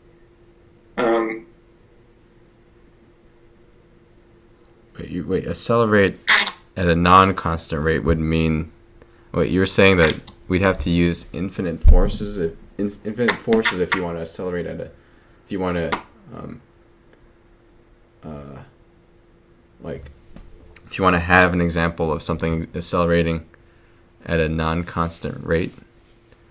I just mean if you want to go like from velocity, I don't know if I'm even saying that right, but it's like if you want to go from velocity 0 to velocity 5, immediately it takes an infinite amount of force to change from velocity 0 to velocity 5. Yeah. If you're trying to do it instantaneously. But if you say, well, I'm going to ramp up from 0 to 5, okay, then it just requires like some kind of legitimate finite force. So then you can do that. Mm-hmm. I mean, the way we're controlling the robots now is kind of like a just on or off. It's kind of like an infinite. It's not infinite, but it's just kind of like jacking it. We're just pretending like you can just jack velocity without. We're not even considering the fact that there's acceleration or any of that. Yeah. Just like jacking it on, jacking it off. Yeah. But If the control system was a little smarter, it'd be like, oh, I want to make the wheel move. Okay, I know that it's actually going to take a little time for it to start moving. Yeah. Yeah. Whatever. Huh. Robots are not doing it right now. If humans are really smart enough to make you, it's pretty smart. Wait, you're cutting out. Say that again. I didn't hear any of I'm that. just saying the humans pick up all the slack on the difficulty of the controls. It's actually like harder than you think. Once we get in, you'll probably see this down the road. Like when the robot starts like controlling itself, it's harder than you think to make it do something real simple. Like just, I've done some of this before. Like just make the robot turn so it's facing the wall or something. If you have sensors on there that can detect when it's facing the wall, when you try to tell it to do that, it'll just with a very simple algorithm like stop when you are aligned with the wall, it'll just overshoot. Mm-hmm. And then if you try to say, oh, come back if you overshoot, well, it'll start getting unstable and overshooting basically just over and over in both directions. So then you're like, oh, okay, I got to make the control system smarter somehow. Yeah. Yeah. I'm just thinking, like, if you have a jolt of 0, meaning you have a constant acceleration. Am I saying that right? Constant acceleration. Does that really translate to like more human-like motion? Like when we accelerate, I guess so. I mean, our brains. I mean, this is total. What do you call it? Just a guess, but conjecture. That's the word I was thinking. But like your brain probably just says like, okay, now apply force to this joint to make it start generating some velocities to accelerate, and like it just has that on or off, like apply force or apply. Well, you can apply a stronger force though. Huh? I don't know.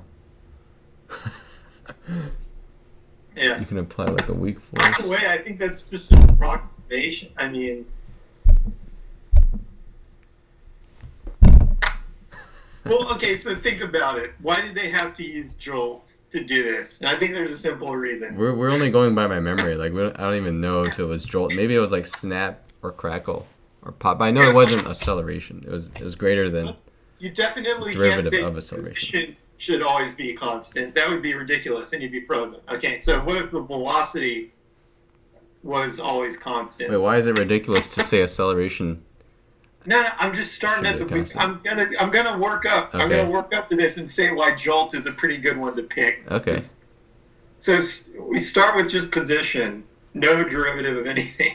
If that's constant, then you're just frozen. So bad idea. Okay, then we go velocity. Okay, if the velocity is constant, you have to like either stop or always be moving constantly forever, which doesn't really make any sense. Okay, so then you could say, what if it's constant acceleration? Constant acceleration. Yeah, then you're like Now you have to like accelerating. But by the way, how do we like change direction? Okay, anyways, so if it's constantly accelerating, you can only go in one direction here. But yeah, you have to keep like increasing the speed. Uh-huh. But now say constant jolts. Are we allowed to change the acceleration direction? Yeah. Yeah, why not? You can be negative.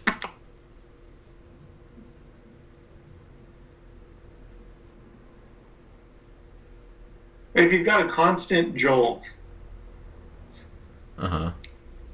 then the acceleration would have to just be linearly increasing one way. Yeah. Really. Maybe it doesn't have to be constant jolt. Maybe it just has to be kind of a small jolt. I mean, yeah. It's just hard to visualize. I guess for jolt, Okay. go ahead. I think I got it. We shouldn't be saying these things have to be zero. They just have to be small, probably.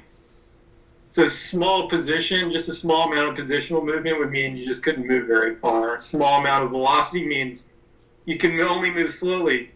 You can only move, so a small amount of acceleration would mean now you can actually move fast, but it takes a really long time to get going fast because you're only allowed a small amount of acceleration. But if you say a small amount of jolts, I think that basically gives you just enough freedom that it's like, now you can adjust how much acceleration you need.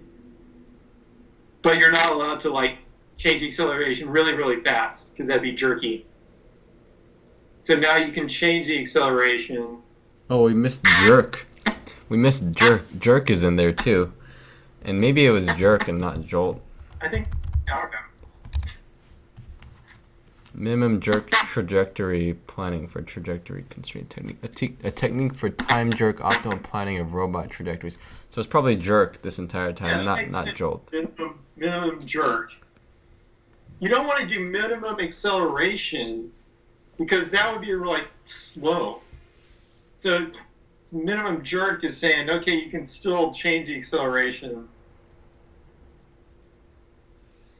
but don't change it too quickly. Don't change the acceleration too quickly. Don't make it jerky. Don't change it too quickly. Yeah. Yeah. That makes sense. I think I could sort of, there's like a seed of fathoming in there. Like I had it for a moment. But I think that's it. Like, yeah, like you want it to be small. If it's too much, it probably just starts to look unnatural. Like it just accelerates way too fast. Yeah. Minimum jerk trajectory. Yeah. Is jerk before jolt? Probably is, right? Are you sure jolt is even a thing? Yeah. I think jolt is a thing. There's also jounce. Oh, jerk is also known as jolt. It's the same thing. Jerk is jolt, or surge, or lurch. It's the Velocity, derivative acceleration, jerk, snap, crackle, pop. of jounce. What is jounce? Oh, jounce is snap. Anyway, we fell into a rabbit hole here. Yeah, like completely. Anyway, that's what I did.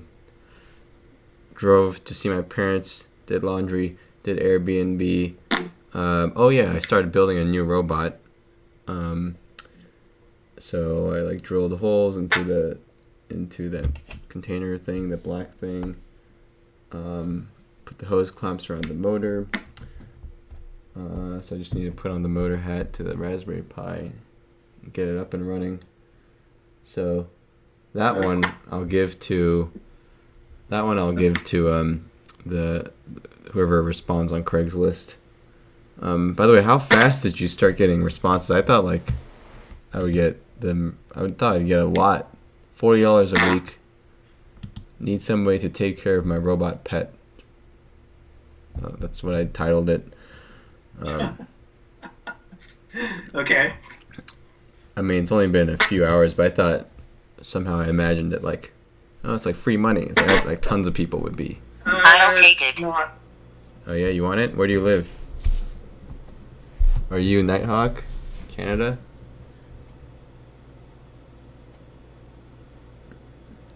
Well, if you want it, you could possibly have it. XD. Alright. All right. Let me see. If this is. You should have a username. Whoever's talking to. Let's see.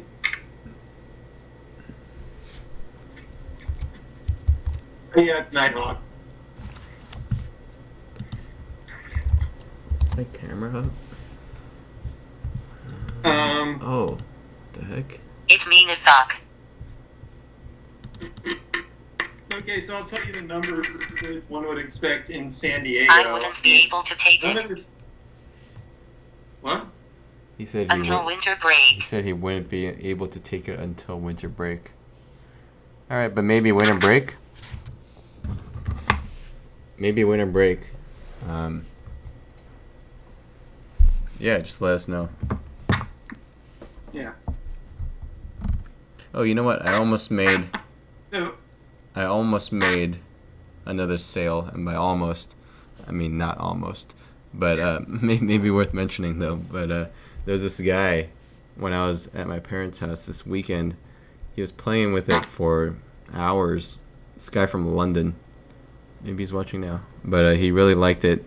He was exploring my house, playing with Max the cat, talking with my parents. And he was really into it, and he was asking me all these questions about like the technical parts of it. And I told him that like there's a kit. I told him we'd even like mail him a pre-built one if he wanted. He seemed interested, but didn't convert at the end. But maybe he's still thinking about it. Maybe he will be an eventual buyer. yeah. But he seemed interested, and I was getting excited for the possibility of a second sale, but it didn't happen. But anyway, I think it helps a lot. Whoa, why is all this feedback? Did you open a new window or something? no, I didn't do anything different. Maybe I.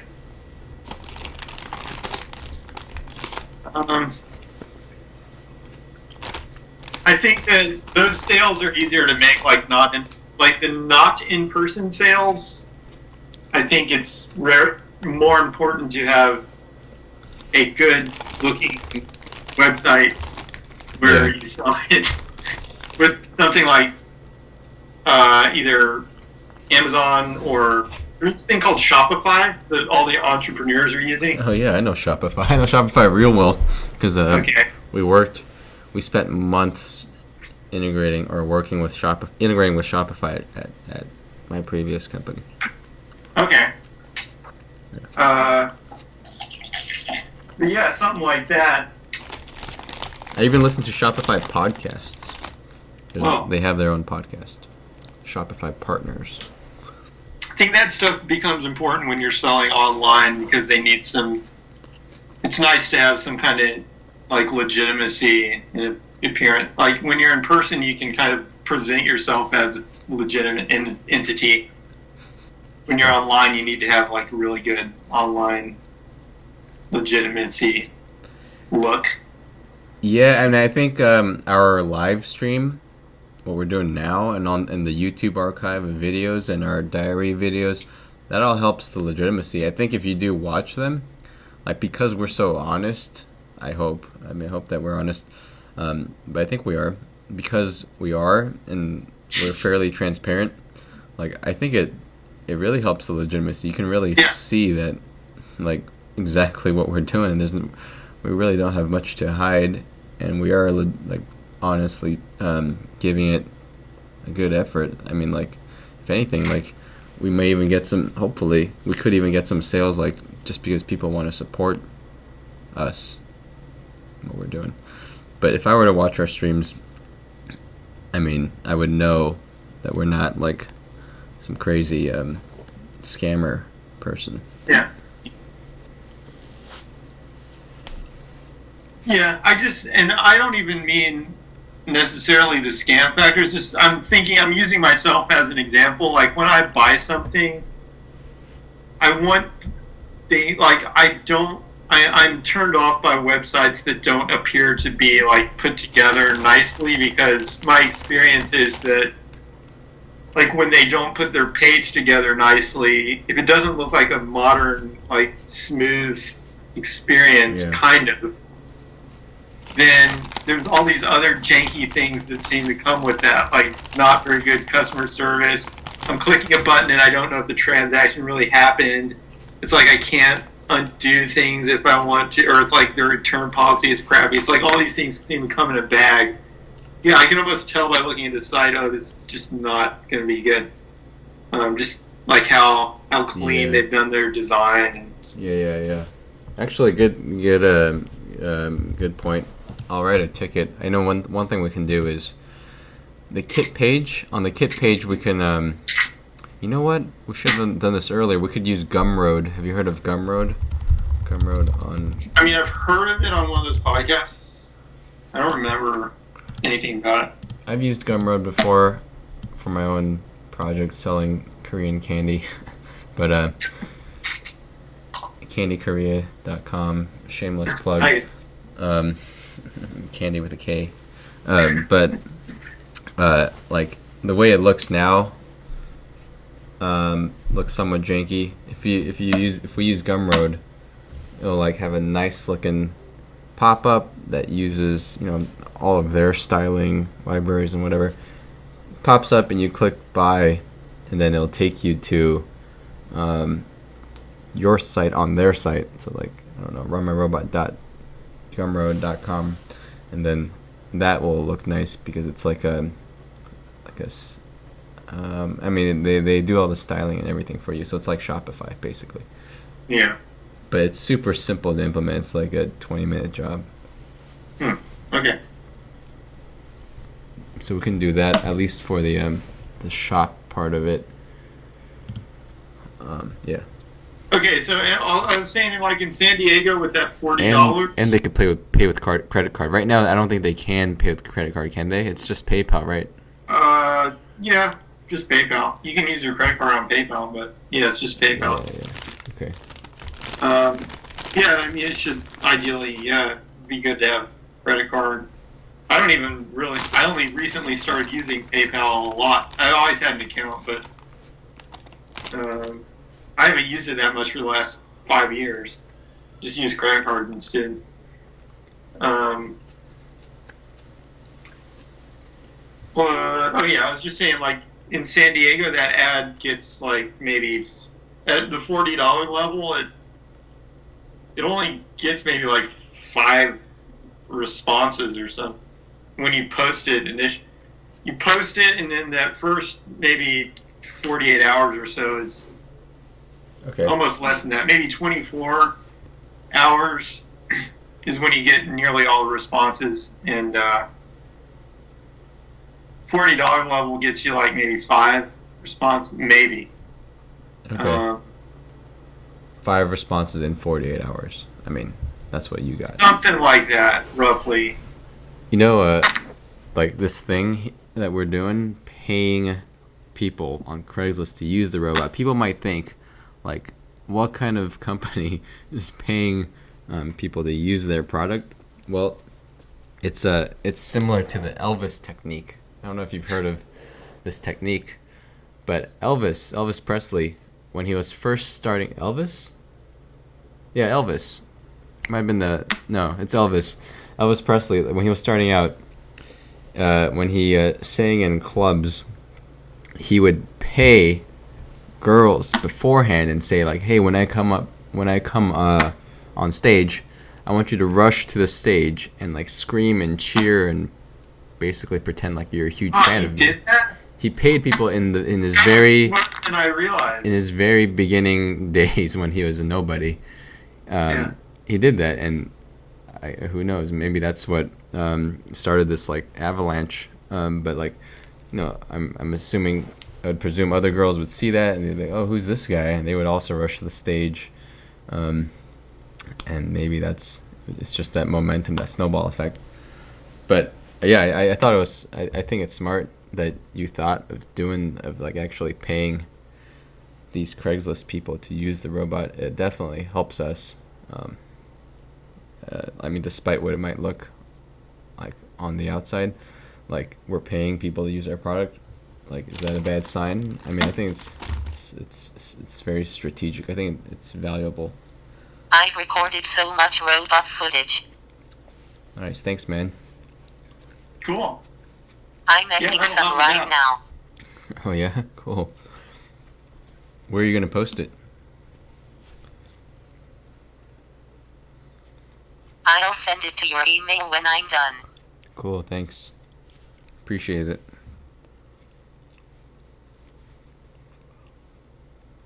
But yeah, I mean, I wouldn't mind like as much as our budget allows, like just paying, as many people as we can Yeah. to use the robot, just so we can develop that network. And it's like Yeah, our product because is the network. Yeah, it's not it's a totally legit thing. It's just like PayPal gave everybody $10 of free money to get that network started. They couldn't like get it to go.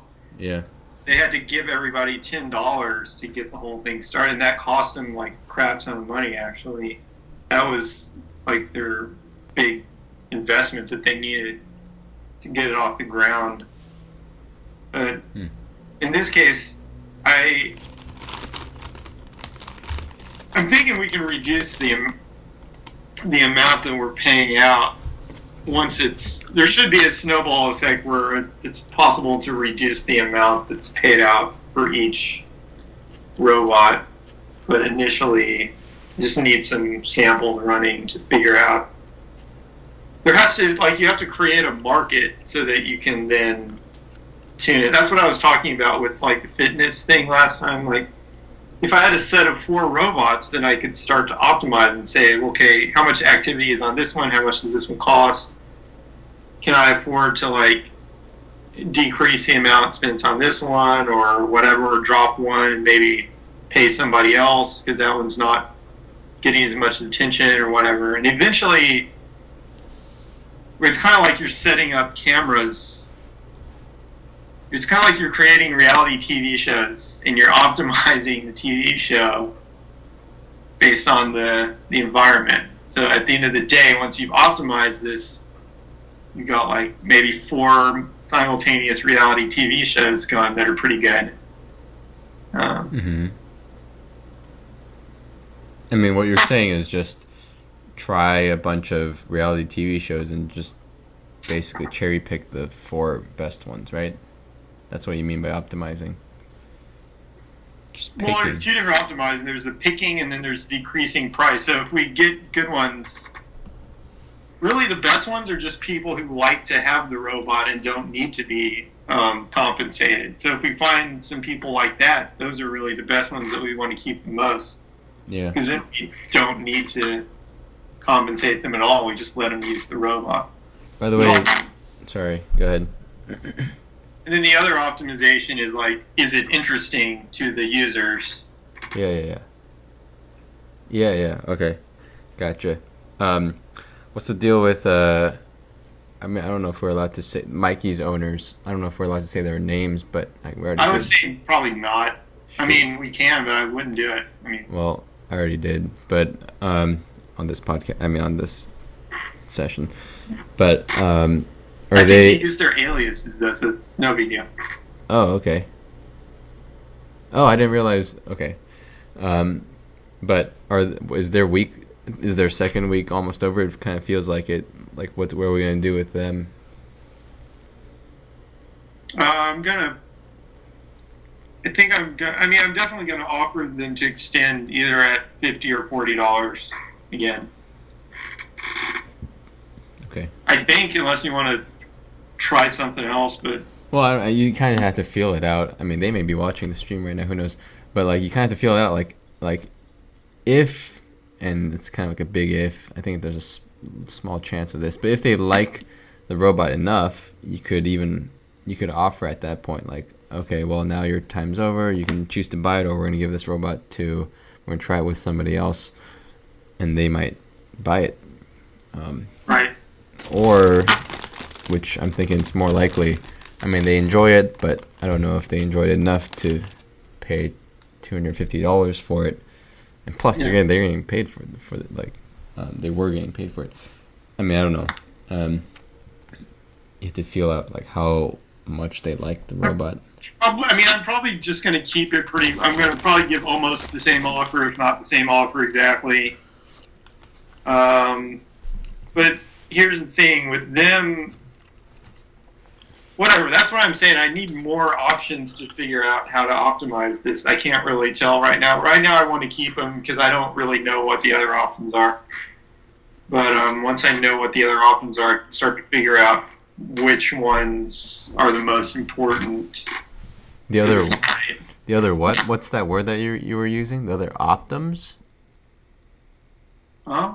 You said Options. options. Oh, okay. I thought optum was a word I didn't know. Okay. Yeah. All right, cool. Hopefully I'll find a cool, entertaining, good for camera Santa Barbara person to take care of the new robot, since they don't want me to give away Zip. Even though he's already died one time. He's only in his zombified form, but they still love him.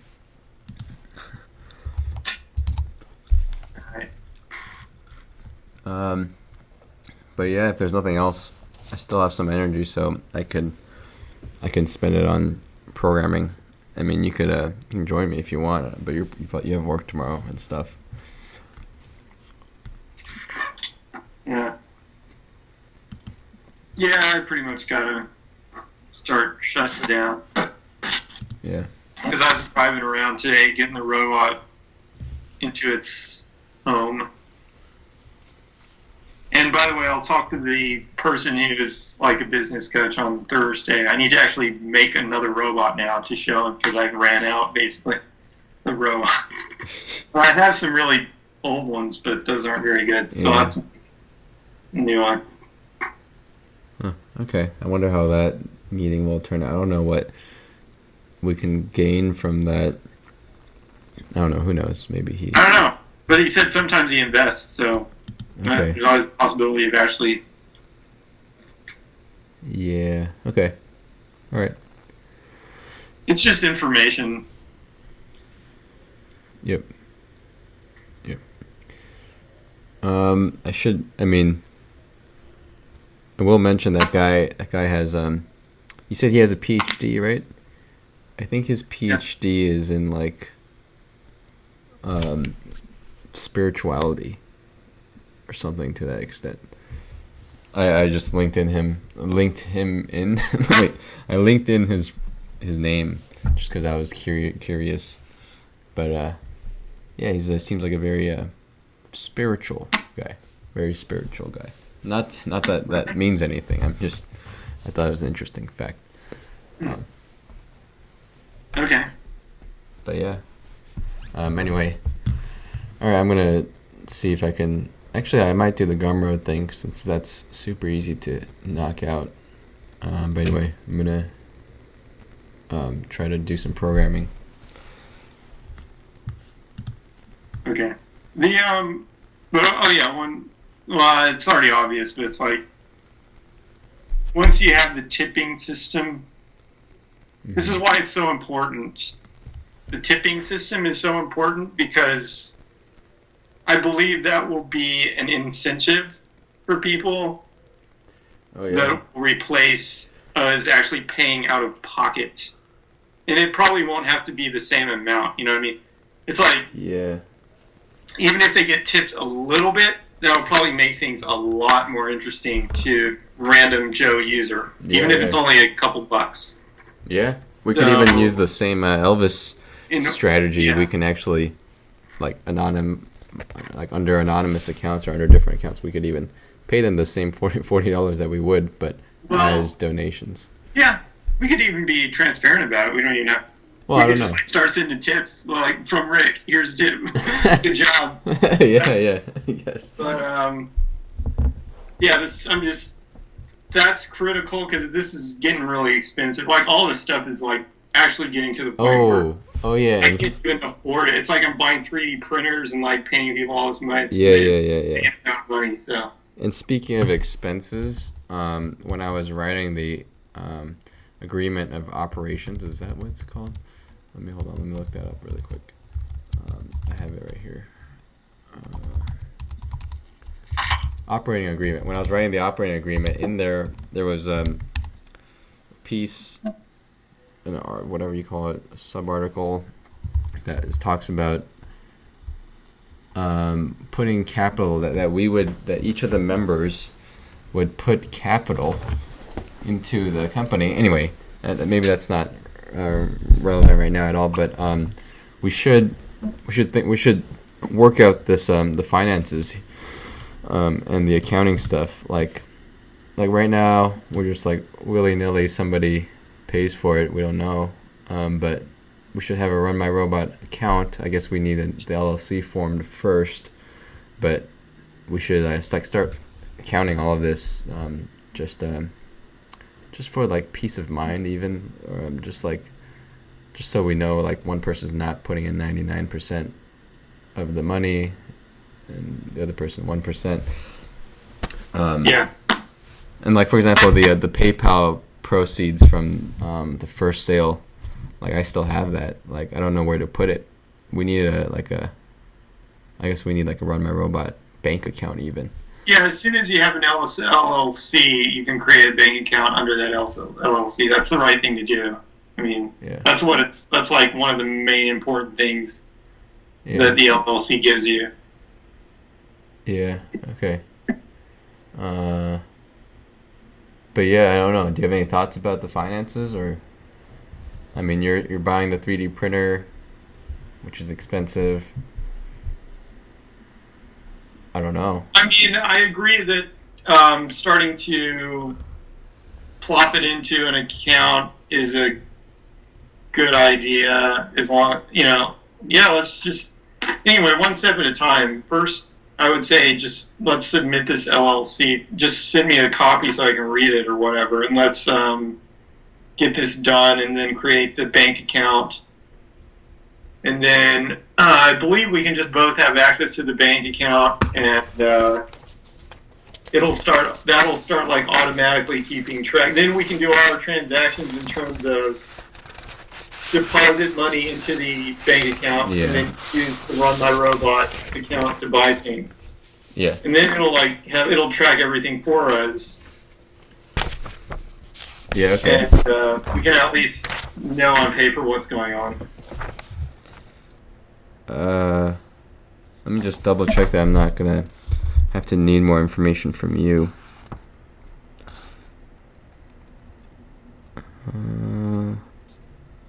No, I guess it's fine. You're a male, right? Yeah, like a real thing. Okay, you're not. You weren't previously female. Okay.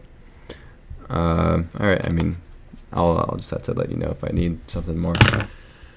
But anyway, all right. I think I'm gonna go. I'm gonna continue programming. All right. See you later. Man. Okay. All right. See you. Talk to you later. Bye. Yeah.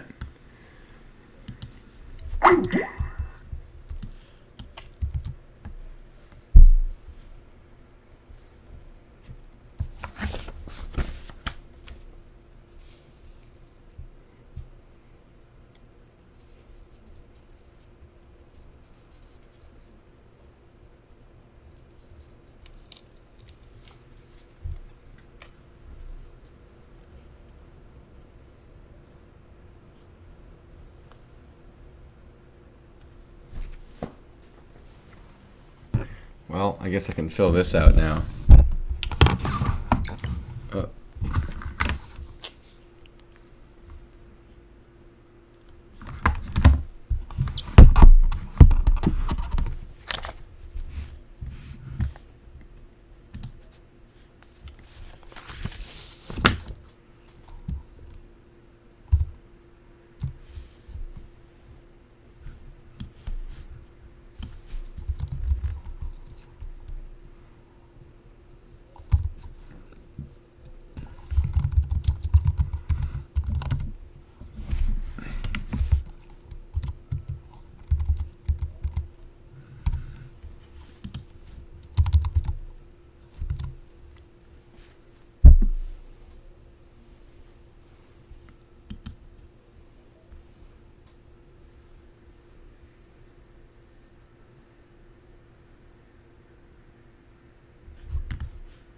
Oh, I told myself,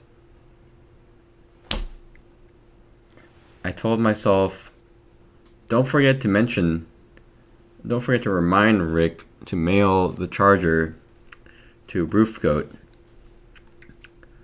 how does my mind work? It's bizarre. It is a bizarre phenomenon. Because like 5 seconds, like 10 seconds before the end of that call, I was like, I told myself, oh yeah, don't forget to mention that. And I was like, got it. All right, don't forget to mention that. I will mention it. Okay, got it. I will. And then look what happened. Somehow I forgot. It's bizarre. I got. I mean, I just don't understand it.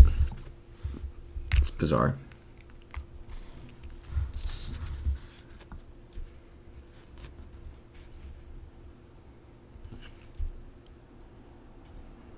I'm supposed to print this, right? It's fucking bizarre.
Offline. What, me? Am I? Is my stream offline?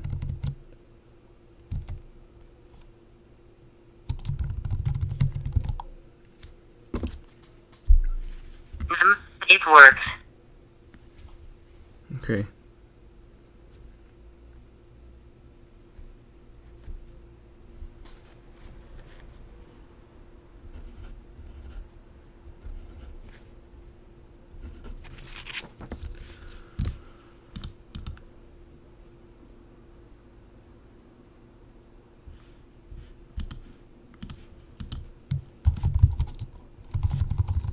He'll charge it to Florida.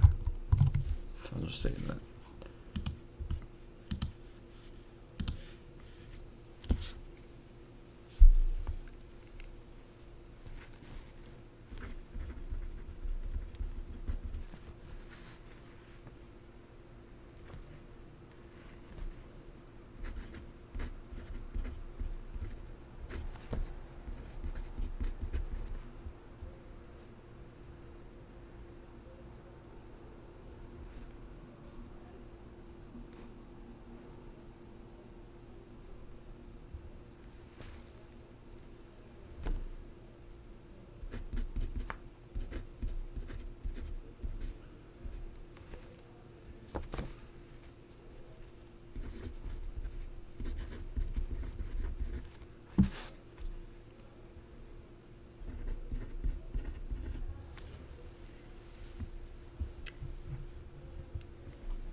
could be a feature.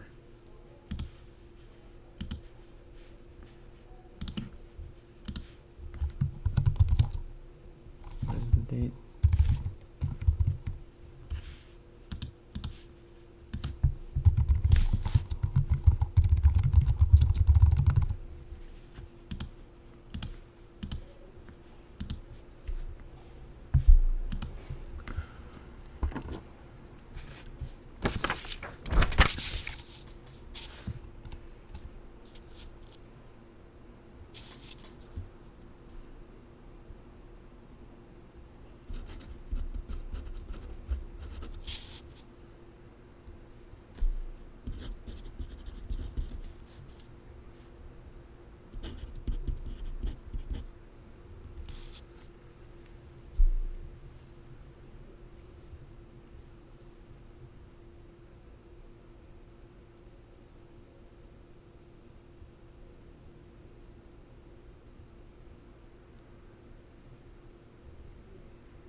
Bam.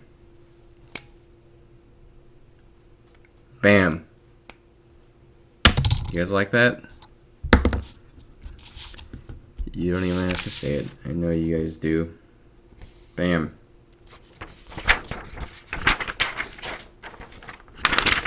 Done. Articles of organization. You see, articles of organization.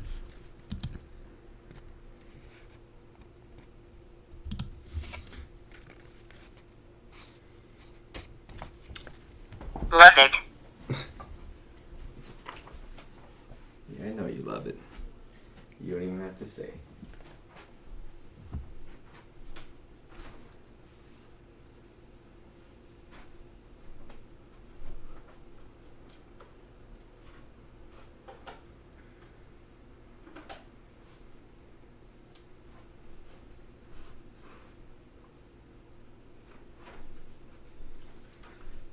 So, I gotta mail that.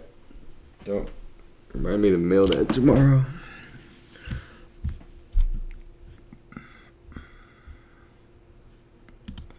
I guess I can say that's done. I'll just make another one to mail it.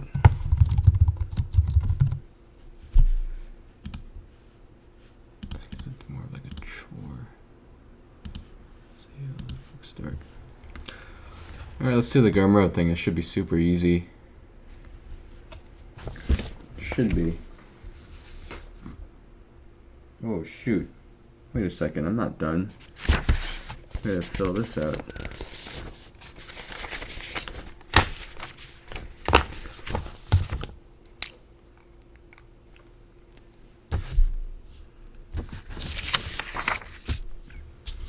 Take all those BAMs back. Not done yet.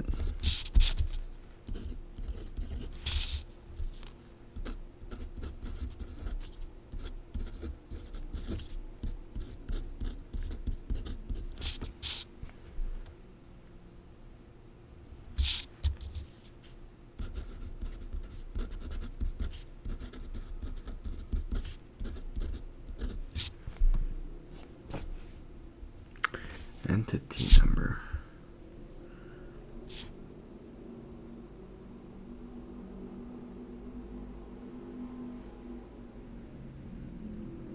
I need to check. I need to get some checks too at the bank. Who uses checks these days? Why is that still a thing? Isn't this 2016? Or did I time travel back to 1999?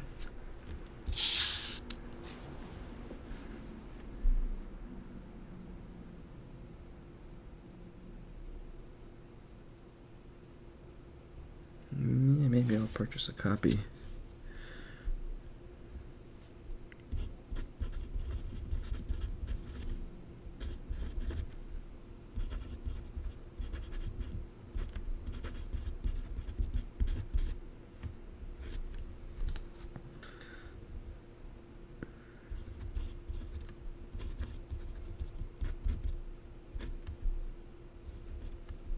Ah! Ugh!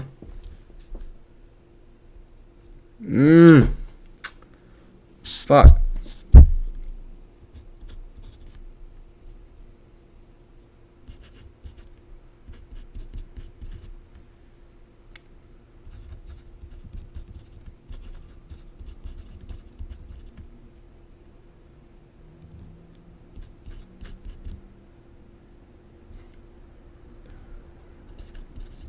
Ah!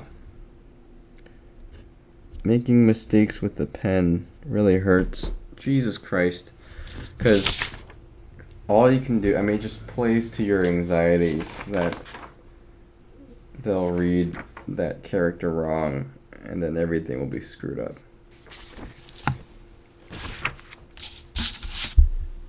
God damn it. Christ. What do? Do I cross it out? Erasable pen.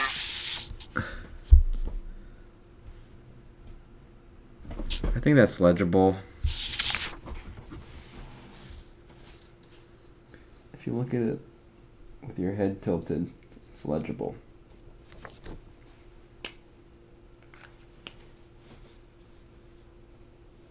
Yeah, I think it's fine. It's fine. What idiot won't be able to read that? It's fine. It's fine.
So maybe I should start a new branch then. Let's do this.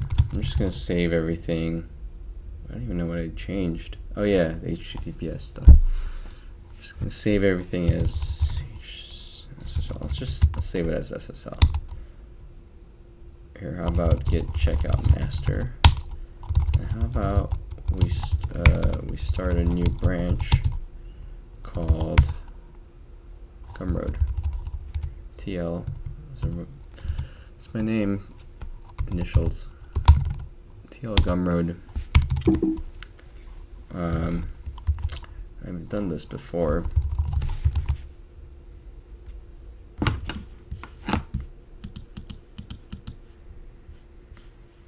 Start selling. Wait. That's awesome. Wow. That's awesome. I like those. Uploading it now. What? Oh, sweet. Awesome. Thanks. Wow, I like that. I'll send it to design. RunMyRobot@gmail.com. Great. I'll check it out right when I get it.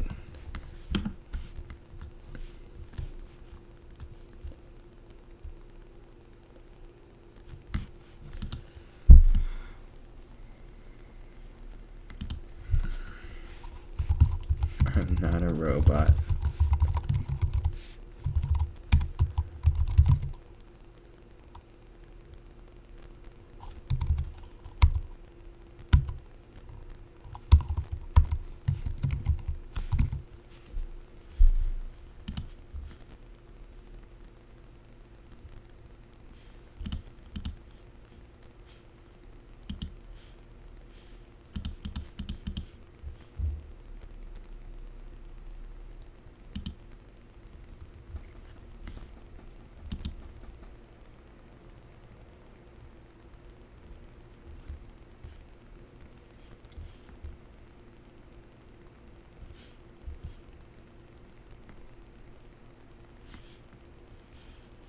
Wait, what if I just do no thanks? What happens?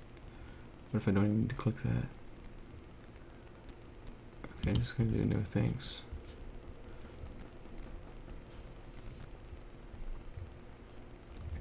Hi, Emily's. Promise? Not really. Have I? Not really. Maybe I should just say yes to make things faster.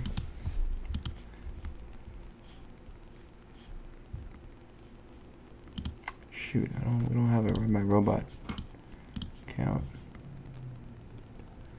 Bank account. I'm selling a physical product.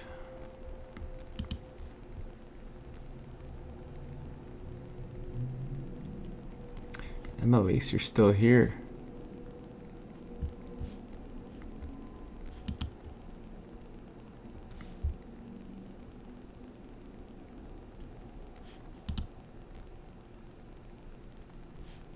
What?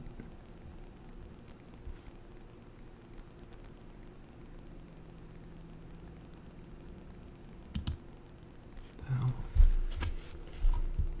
hell? We need a name for these things. Like, you know how, like Tiny Whoop has a brilliant name. Like, that's attention grabbing, and it's memorable. People say, what the hell is a Tiny Whoop? And they look it up, and then it sticks with them forever. What am I gonna say? Internet controlled robot here? And we need a better name. Like, instead of internet controlled robot, how about like Big Whoop? Big Whoop. I think that's a thing, actually. Yeah, it's a thing, or it's the name of their company, I guess. Big Whoop.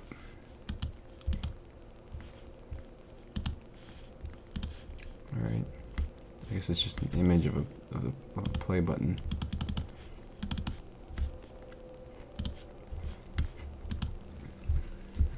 Of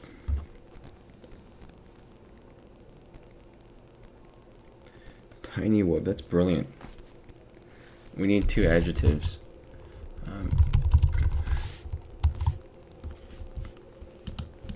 I mean, we need 1 adjective and 1 noun. Gritty. I like it. Gritty hospital. Gritty casino. Erotic farm.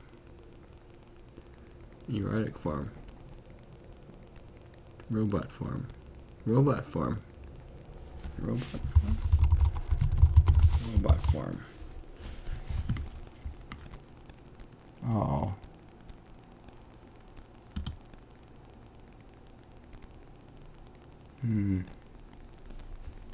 Robot farm. Robot farm? RunMyRobot's fine, but we need a name for the product. Gritty Beekeeper, Gritty Festival, Gritty Vampire. Gritty Vampire.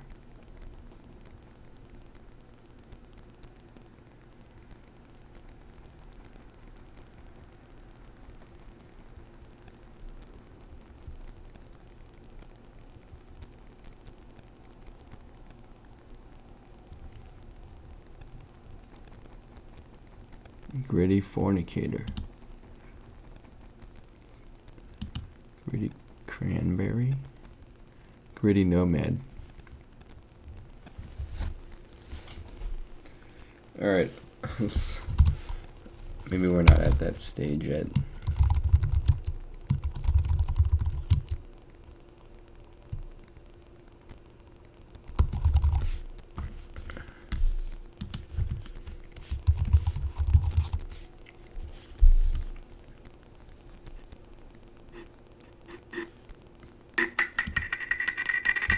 Oh, what the heck? I didn't realize it's not moving. Why would that be?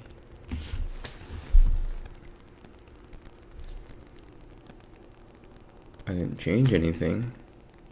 It was working yesterday, right?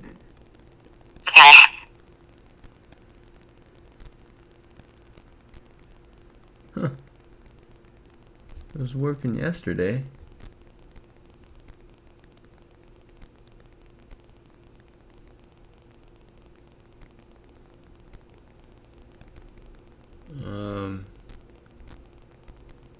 No, I don't understand. I don't understand.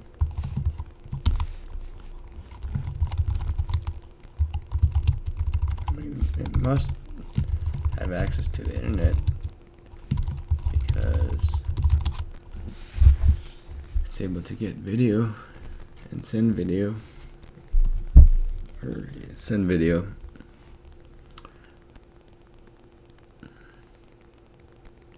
But it's not moving.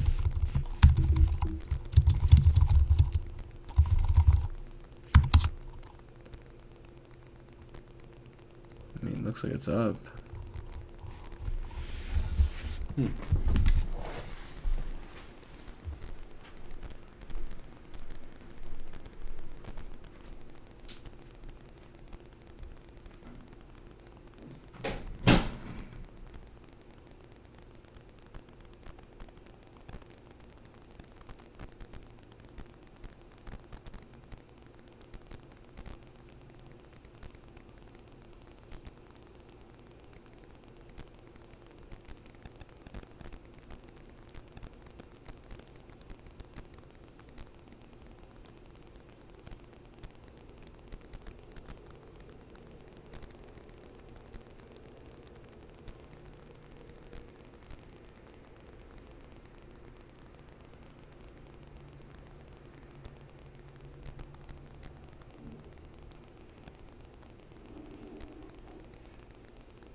What in the world? Why would it stop working? All I did was just change the Wi-Fi that it's connecting to. Strange.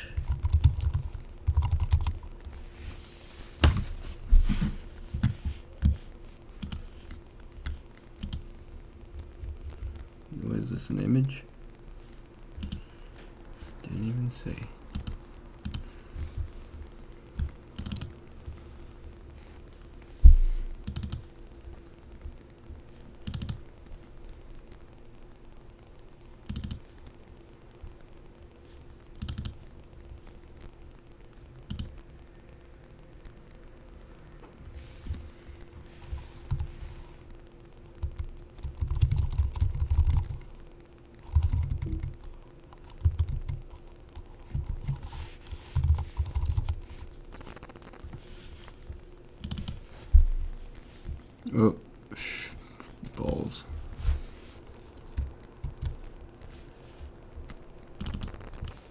Oh, that's not the one I wanted.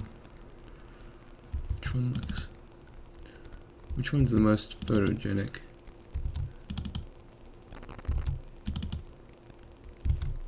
Definitely not that one. Nope. It's probably this one. Alright, ends with 99999.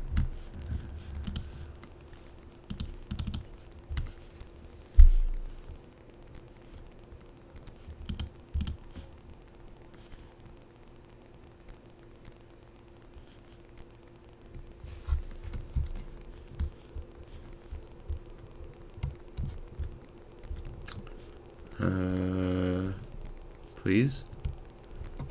Thank you.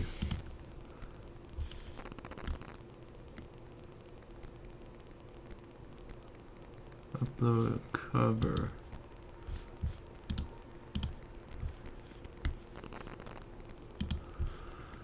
Upload a cover. How about the repeating one?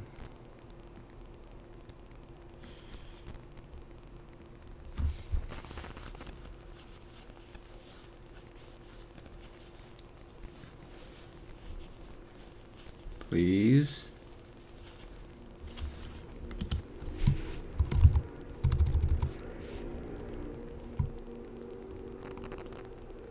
We need a name. We need a name for our model. The base model that we have. Nighthawk, you have a good idea for a name? We need a name for the model, the Mikey model. It has the black container thing and it has the 3D printed chassis with like the 6 things sticking out. It has the big wheels. What was it? Gritty Farmer? Gritty Farmer? What was that?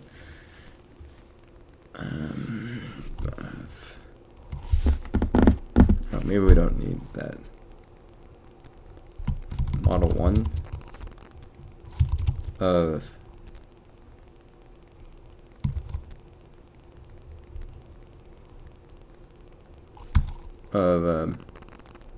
robot that can be controlled on RunMyRobot.com. Or is it better like this? RunMyRobot.com.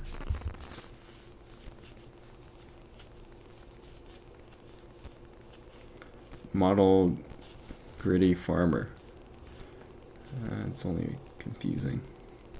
Model 1 of why do I even need to say that? Robot.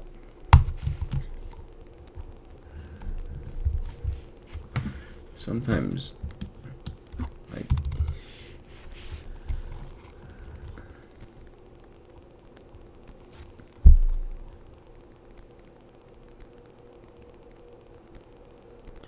bless my pitiful soul. Bless my poor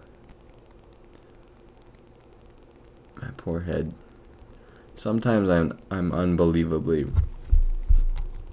unbelievably dumb.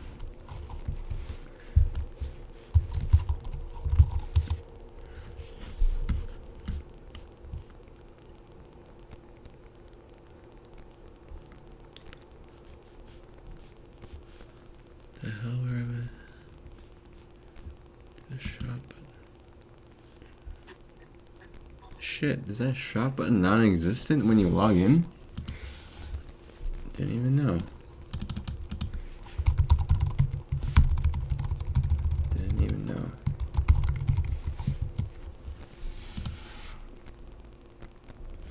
How do you buy it then? Huh.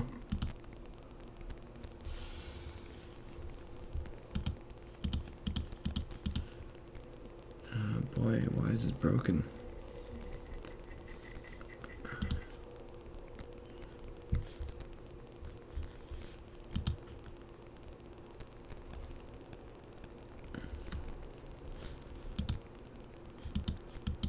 Hey, this is fine. We don't even need Gumroad. For somehow my memory was worse than this. But this is basically what Gumroad does. This is fine.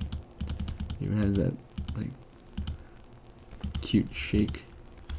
A little shimmy.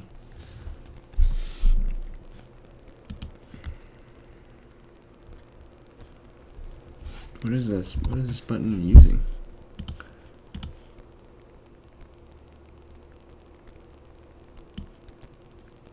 Stripe. Huh. Okay, we don't need Gumroad then. This is fine. It's fine. Screw it. We don't need Gumroad then. This is fine.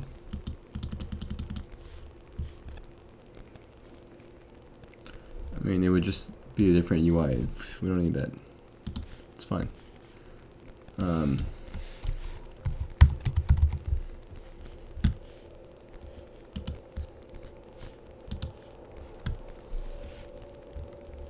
could publish it though. At least one destination. Okay. Where do I add destinations?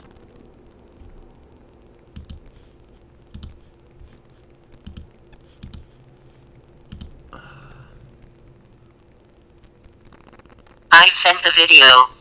Sweet. I'll take a look at it. In like 5 minutes. Loan, I don't know, 20 bucks? Is that too much? Too little?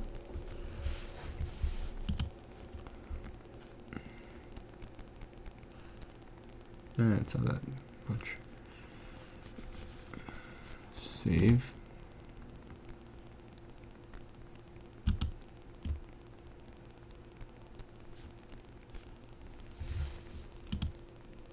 Oh, fuck.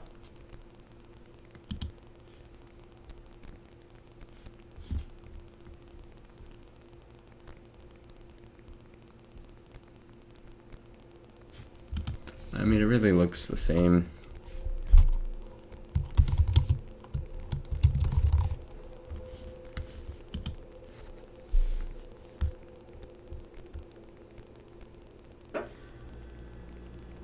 Dang it, Google Drive is still processing.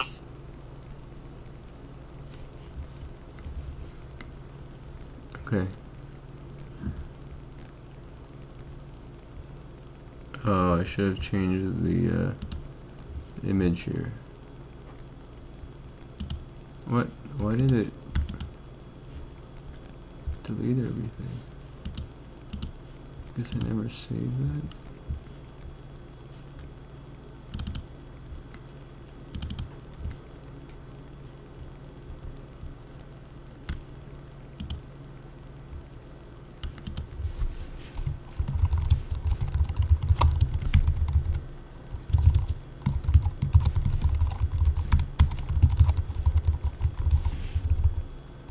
What is going on? What? Why is it changing like that?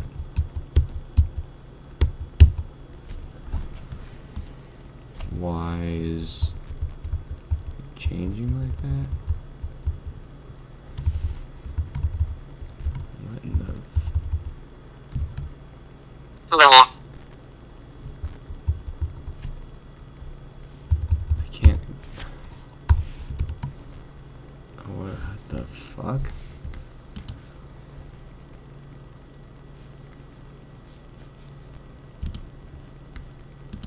Did I not just do this?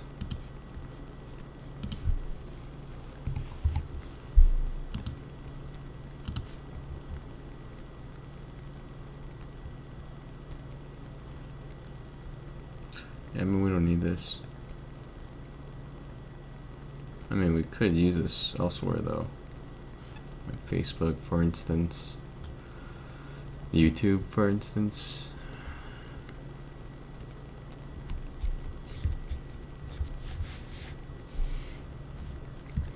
Anyway.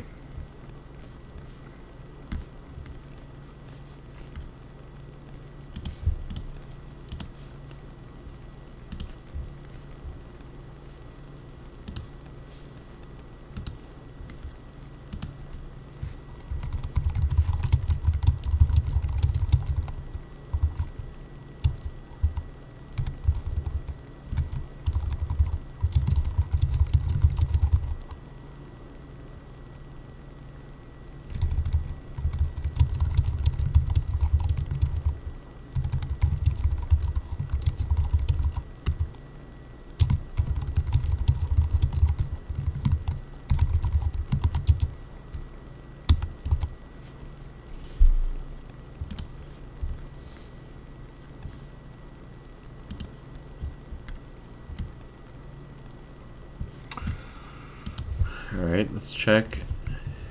You said it's still processing.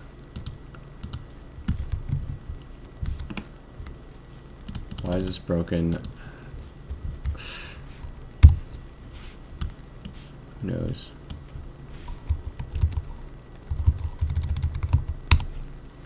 All I did was change the wireless. You know what? I did kind of unscrew. It finished processing in 360p. I kind of did unscrew some of those screws, but why would that bring down both motors?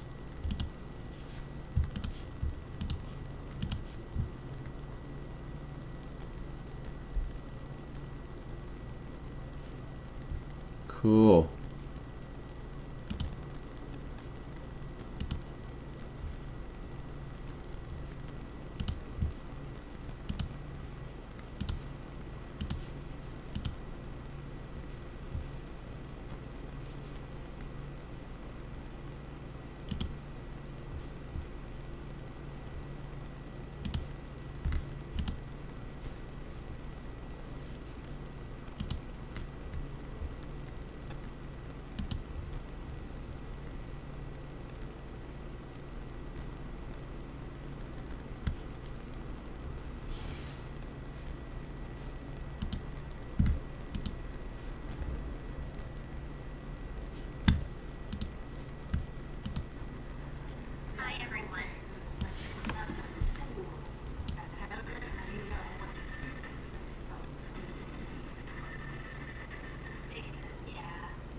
Some tips, make sure no cords are on the ground.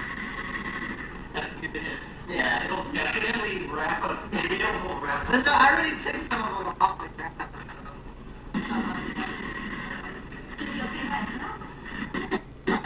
Hey, owner. We'll be right back. Owner. We'll be back. These cords look like owner. I think the pitch may need to be reset to what it normally is. Oh wait, what? Oh, did you do the pitch on purpose? Did you change the pitch on purpose?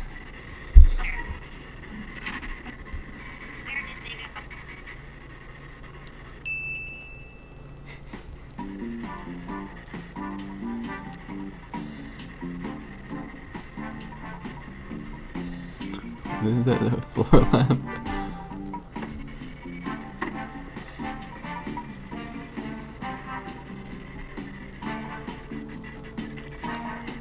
Pitch is normal. Really? Why does it sound so high? Not sure. Huh.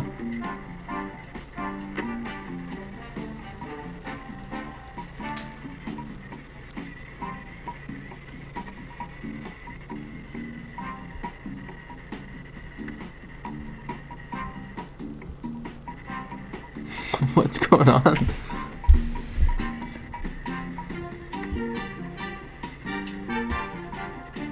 I like the music choice. Is this royalty-free music?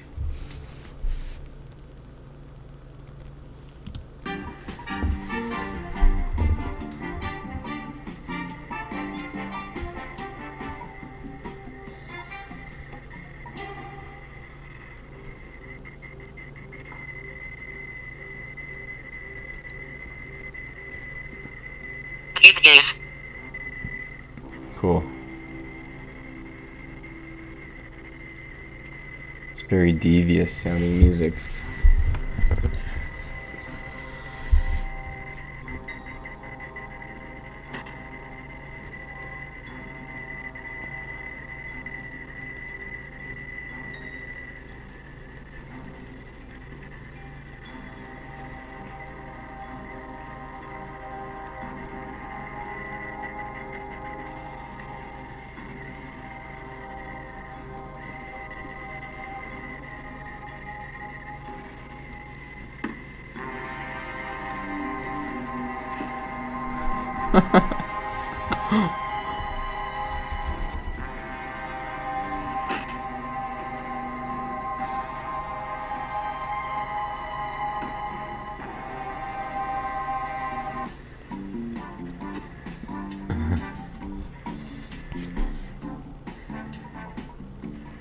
What are they doing with it?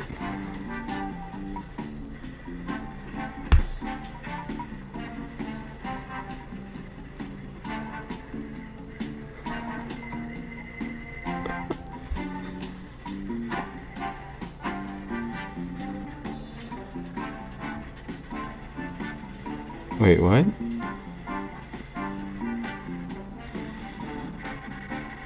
It almost looked as if it were pulling. Wow, dude, yeah. You took out the lamp. Well, the lamp, you know. You're a robot. Good job, buddy. Good job. I tried to tuck the wires away. My face. Oh. I guess you have to do the axis. Damn. Nighthawk, do you hear that? Is the pitch not a little bit higher than what's normal? Put me down. I mean, does it not sound like it?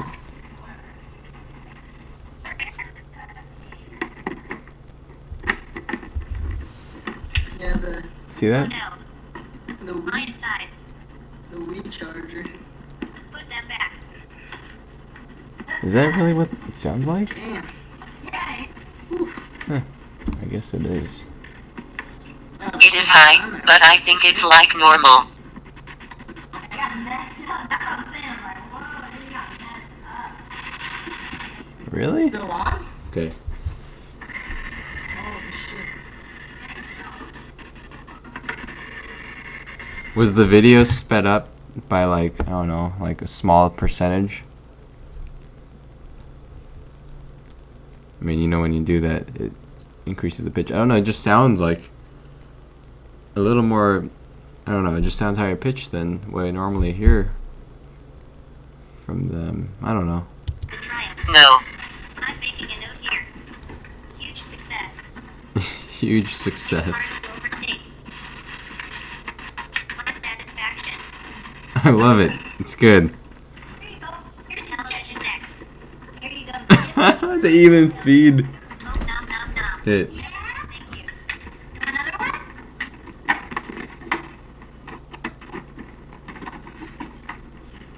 What program did you use? Silly Mikey.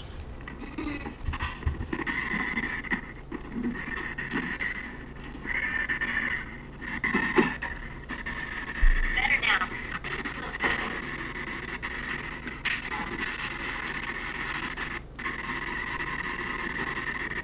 Adobe Premiere.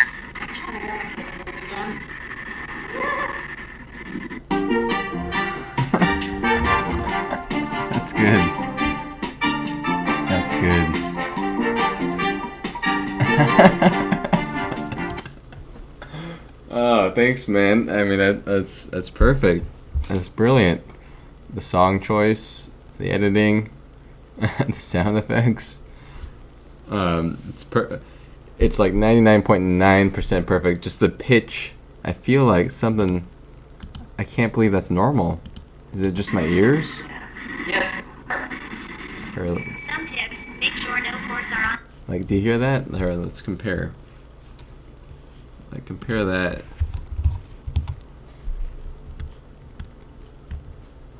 I can fiddle with it if you want. Well, no, hold on. Brown. Let me just make sure. Yeah, it'll Definitely wrap up. Video will wrap up. So I already took some of them off like that. Okay, it sounds fine. I just thought I heard like some chipmunky voices when there shouldn't have been. These cords look like motor. This robot sounds different. This robot's voice. I like that part. This is great.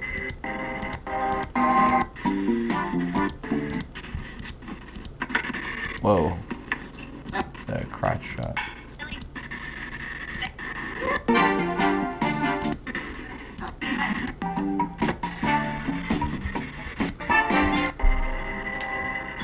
The robot's voice is different. Some tips: make sure no cords are on the ground. Yeah, I mean... Huh. Okay. I didn't realize we did that. I don't know if that was... I mean, I guess Rick did that. Alright, I'll upload this right now. I'll upload this. I tried to cut it down a lot. It was like an hour long. Oh yeah? No, you did a good job. It's perfect. Still pretty long.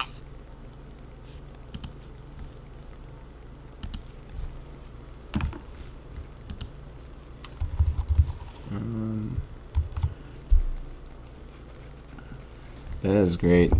That is good. Hold on. Really?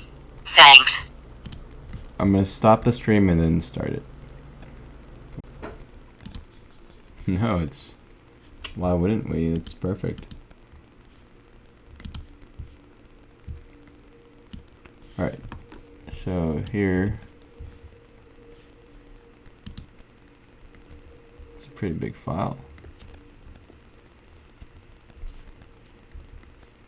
So we gotta rename this playlist now. It's not Twitch anymore.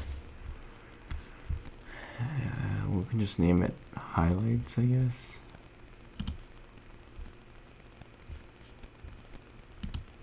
How about RunMyRobot Highlights? RunMyRobot Highlights. I think so.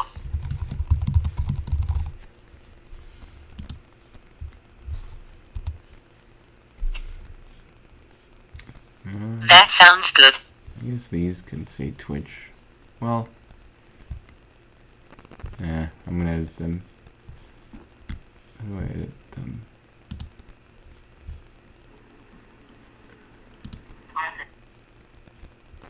Why is there not like an edit button here?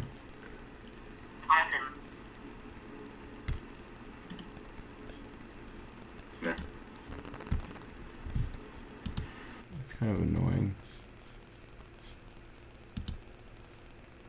Add edit notes? No. Huh. I don't know.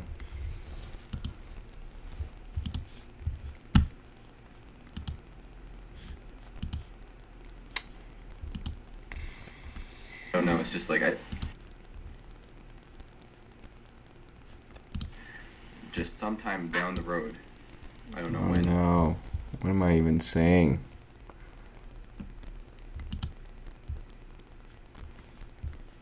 Alright.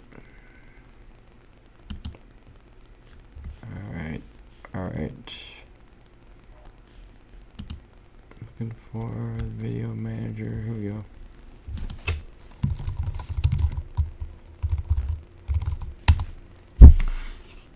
I mean, if we don't have the word highlighted in it anymore, though, it's gonna be like impossible to find.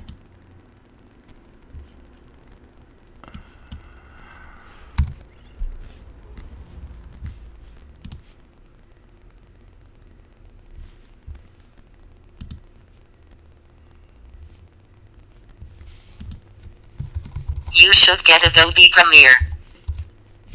Yeah, I don't have the budget to buy that. I tried looking for version online. Couldn't find that. Couldn't find it anywhere. There's one. There Lol. is? Thought I checked. Maybe I just decided. No, it was a Windows version. Is it a Mac? Are you on a Mac or Windows? It was Windows and I'm on a Mac. So, Oh yeah, Windows. yeah, so I couldn't use it.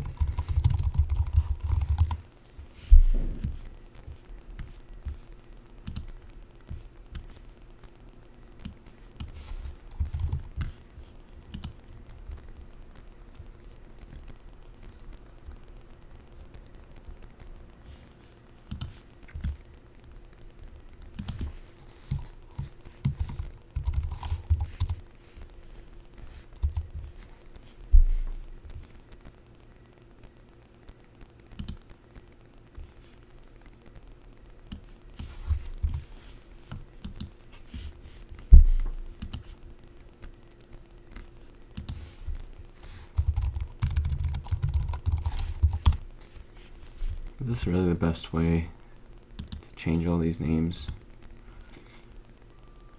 Whatever.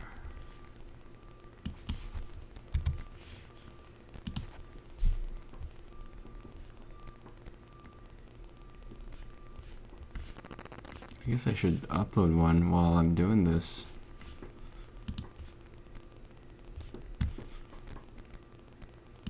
Set it to private first. Well, I guess it's fine. What are you going to do with all that stream footage on that channel? Well, I mean, it's, oh, you mean on this channel? I'm just gonna leave it here. It's too much work to move it over to the archive channel. So it's fine.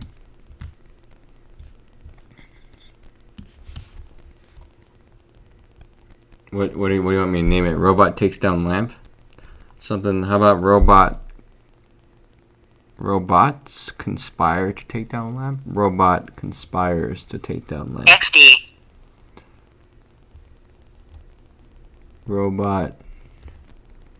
Evil robot takes down lamp. Robot takes down lamp.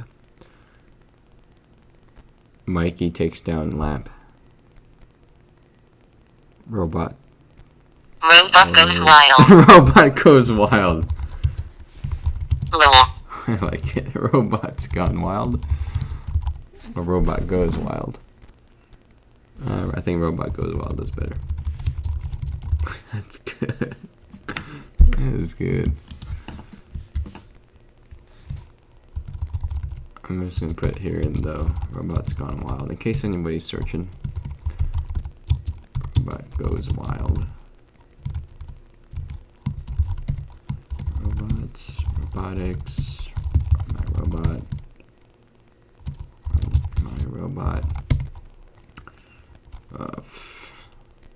lamp.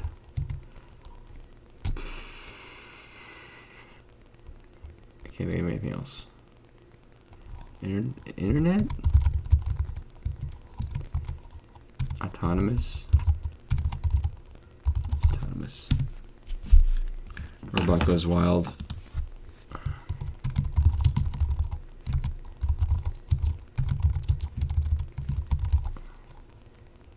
Mikey. How about Mikey takes down lamp? I don't know, unless you got a better name or description.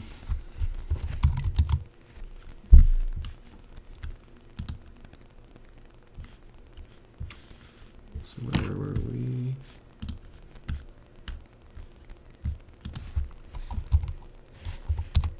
My contacts are drying out.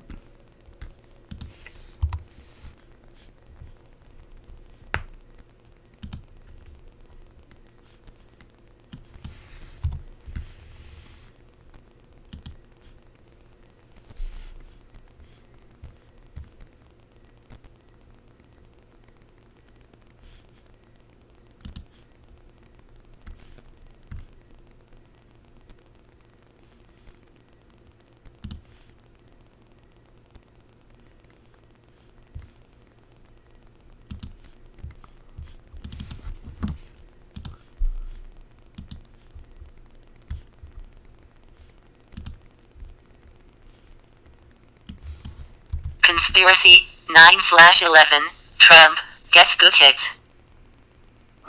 Okay. Really? Conspiracy is good though. We should use that for every video. I'd guess so, lol. What was the last one? Conspiracy 9/11 Trump. And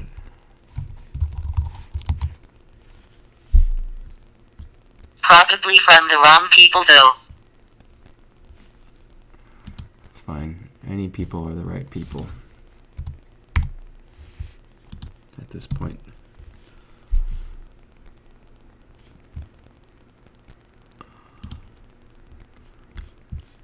Squeeze elixir, okay. My contacts are trying to, I gotta take out my contacts.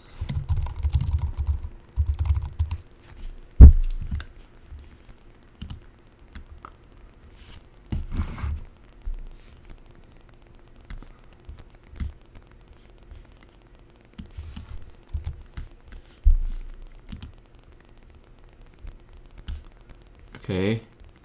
And I wanted to edit some other footage. Oh, stay. Wait, hold on. I don't think we finished. RunMyRobot highlights. Okay, how to use Discord. It's fine. I think that's fine. I gotta take out my contact lens.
I think I made a fixed zip.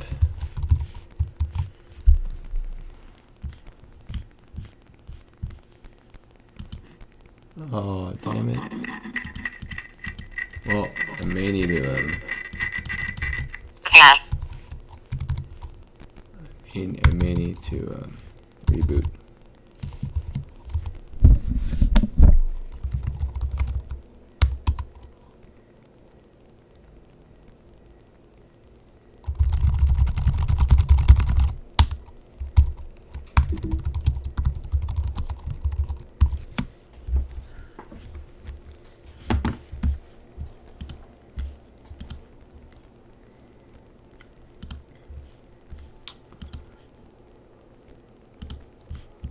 The hell?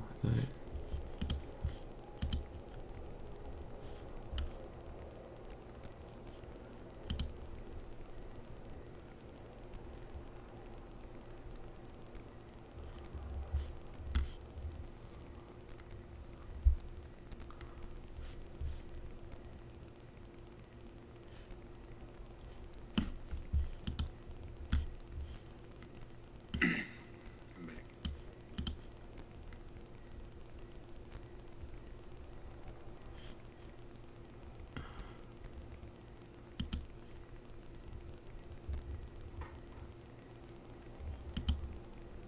To find someone not guilty of criminal charges.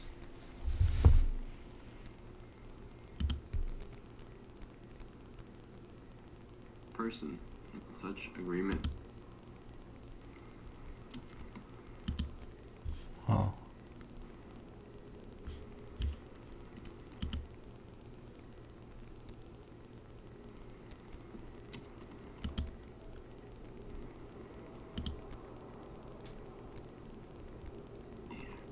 Principle. It's fine, it's not fine.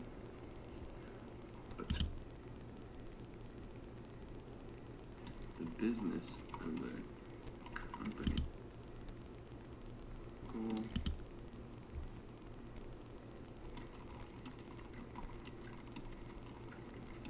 Oh. Well.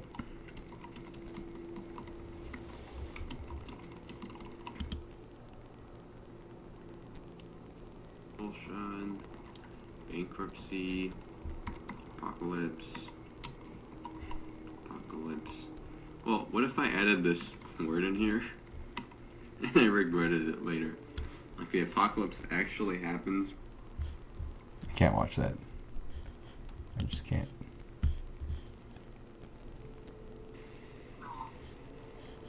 Where's the the cat footage. Is it here?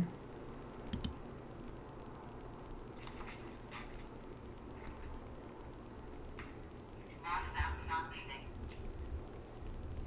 What?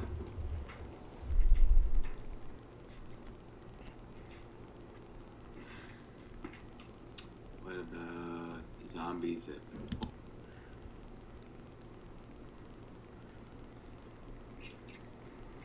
Death Adder, I like Death Adder. I'm gonna forget. You should remind me. Death Adder. Death Adder. Death Adder. I don't think we can use Death Adder. It's too incongruent with the rest of the names. It might have to be an ippy, or it has to end with. It might have to end with E. Death Addy. Use the penny bag to write it down.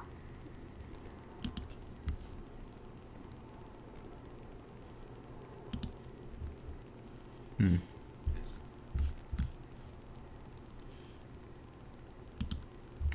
What is this? I don't even remember this.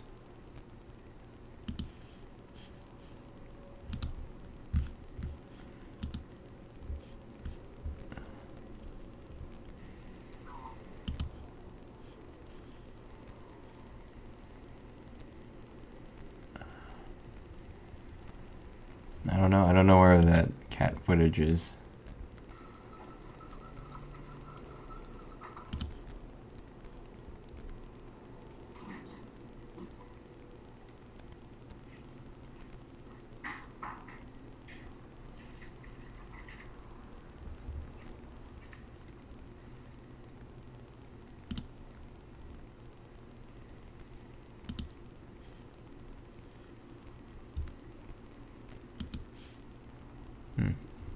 Well, we have to find it later.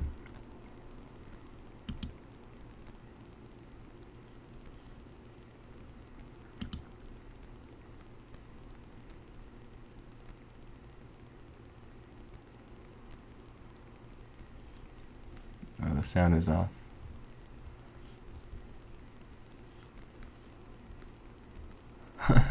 It's my dad. Theo, you and Rick may want to pay attention to Timmy. What's going on with Timmy?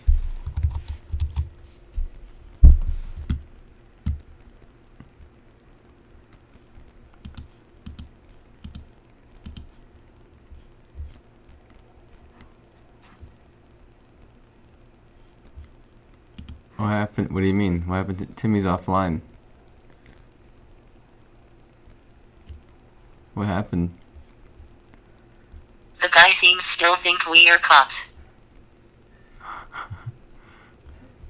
Is that why they turn it off? Yeah. He thinks we're cops? That's funny.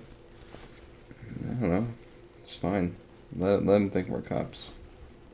Maybe I am a cop. How do you know I'm not a cop? Yeah, but I don't think he wants the device. Really? Huh. Well, they should check out the website. The other people are fine with it. Well, I mean, it's their loss, I guess. They're the ones getting paid.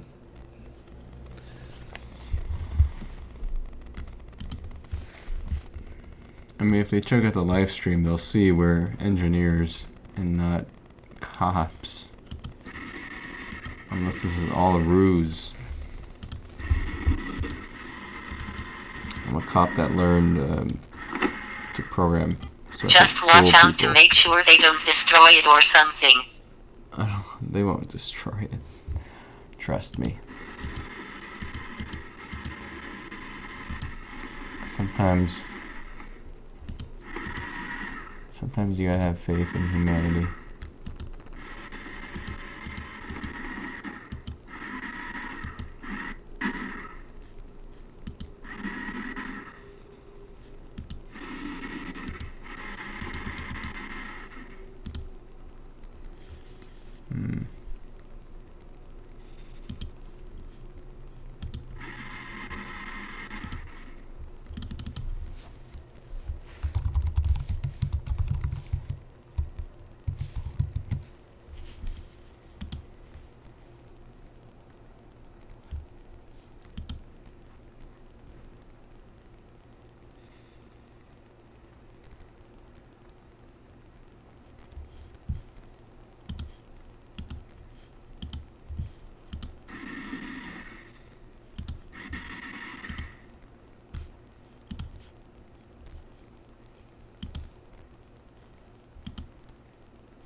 feel like I'm missing a lot of footage.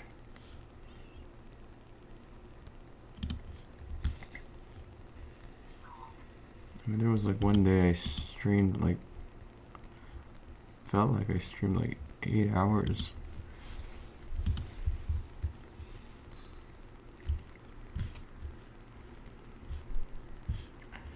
Okay.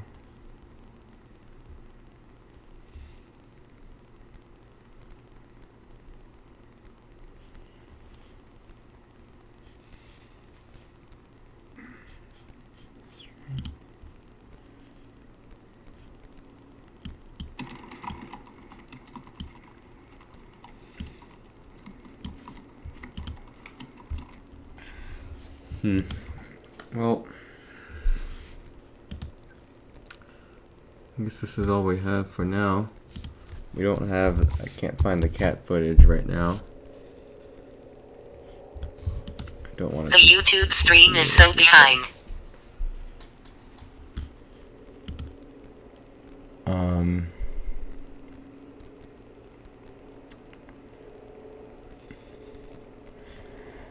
Cat footage. Oh yeah, this one's good, but we have to wait until it's finished processing.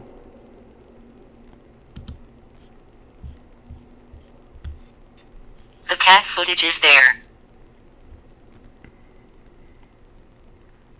Yeah. I'll have to like scrub through all of these videos. About 30 seconds in. Really? To which one? Okay, 30 seconds in. 30. Oh, there it is. Found it. Is there any sound? There's no sound. There's.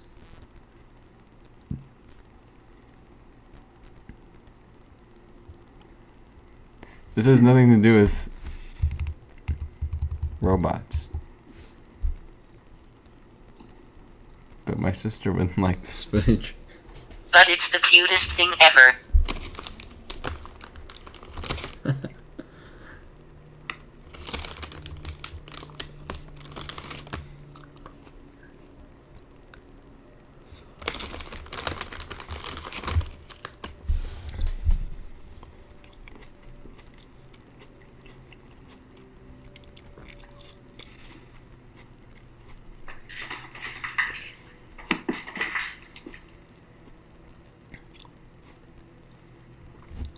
Did it?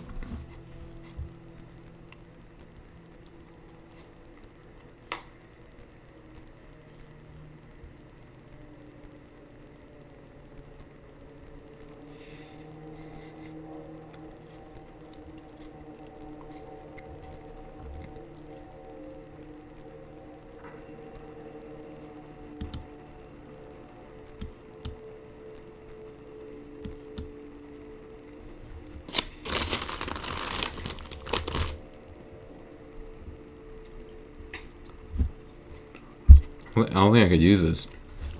It doesn't even have the robot in the picture.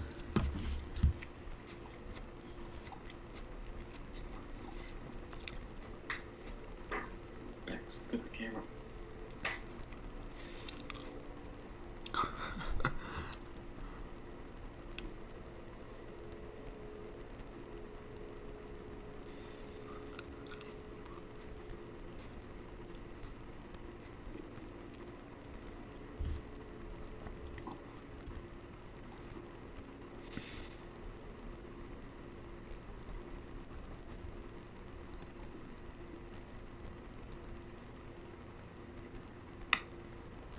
Yeah, I mean, I can't.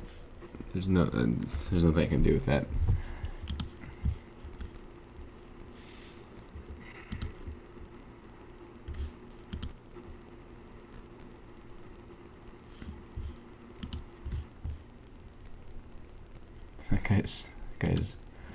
That guy thinks we're cops. It's funny.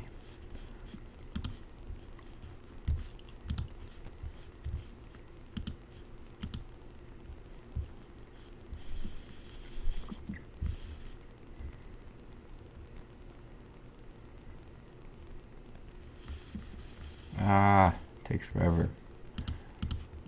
Where's the stand-up footage?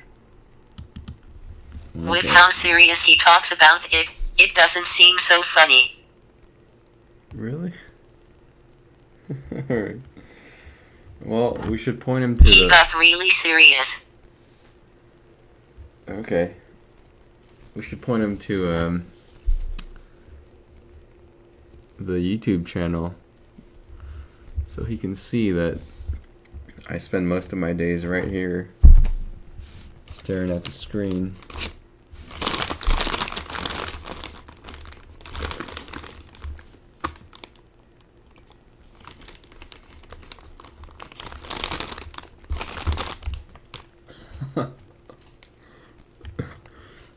Alright. I'll take your word for it that he got serious about it, but it's still pretty funny.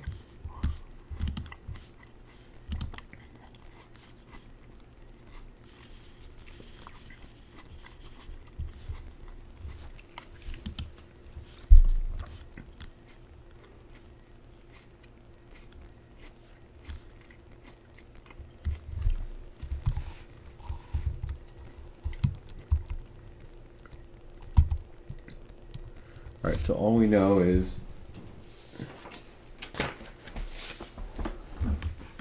somehow the app cannot receive,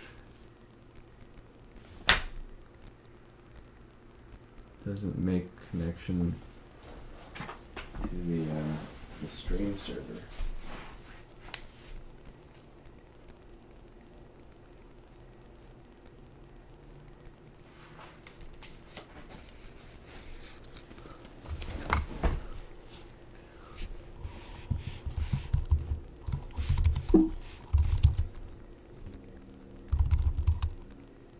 I think nothing's different.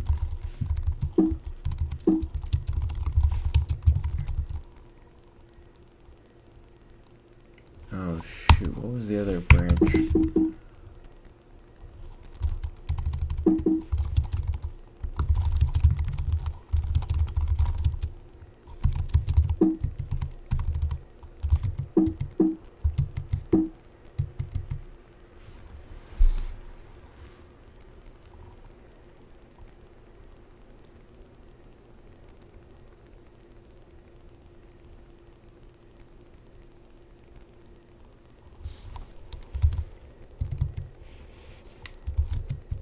Wow, keep doing that.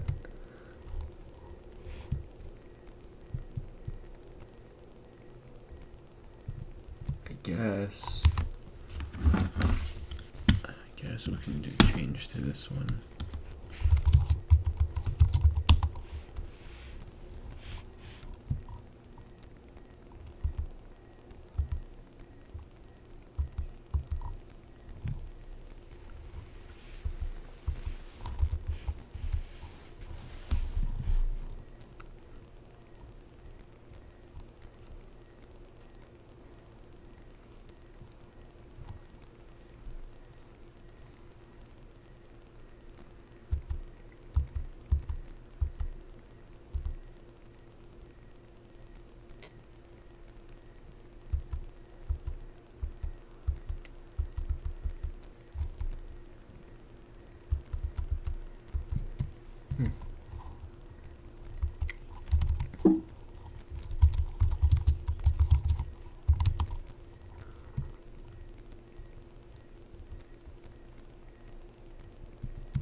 Sweet. Okay. What is this? What happened?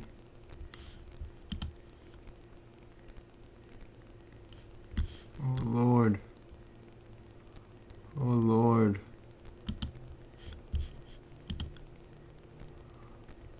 I'm I'm getting kind of sleepy. Oh boy, I hope that uploaded. Boy.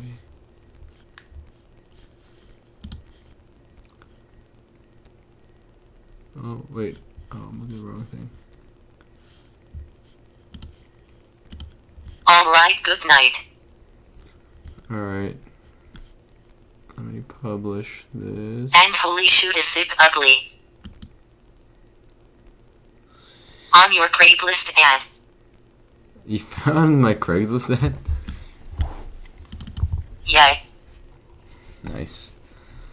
Jeez. Robot, what was it? Robot Goes Wild? Robot Gone Wild. Robot Goes Wild.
I guess this is a pretty good thumbnail. I don't know, this one. Well, I mean, it wouldn't be this one. That one's. I guess it's gotta be that one. I don't know. This one might be better. Yeah, that one might be better.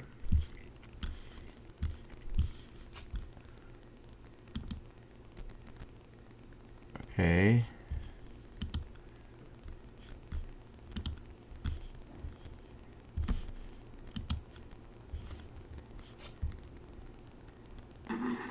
Should I say? It's like the professor at school that's head of it, and then he's got a bunch of students, and he just tells the students. What about Mikey Goes Wild? Is that better? Mikey Goes Wild or Robot Goes Wild? Mikey Goes Wild. Both are good. I think Mikey Goes Wild might be better because one, we call Zip by its name there, and also just alone the title Mikey Goes Wild, people might think it's like a guy going wild, and they may click Lol. on it. Clickbait. Yeah. But again, the robot part is what makes this unique and interesting, is the fact that it's a robot. If I just say Mikey, but if you Mikey the robot? Mikey the robot goes wild. Let's try that. Mikey the robot. No. How about just Mikey Goes Wild? Well, I don't know. Mikey Goes Wild. I mean, but it's playing off of Girls Gone Wild, kind of. And there, it's not like Sandra Goes Wild. It's Girl Gone Wild. Okay, so Mike Robot. That's fine. Robot Goes Wild. I can just cancel. Or whatever. Save.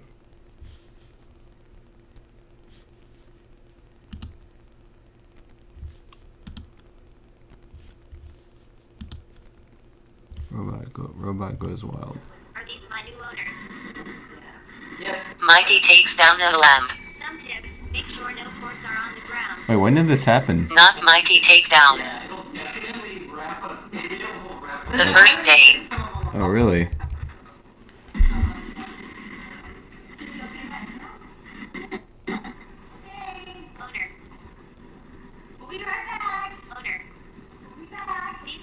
30 minutes after they got him. Then maybe we can call it like robot meets owners and then promptly goes wild. I like the fact that we have the footage of like their first meeting. Robot wreaks havoc in new owner's house. Maybe robot goes wild is sufficient.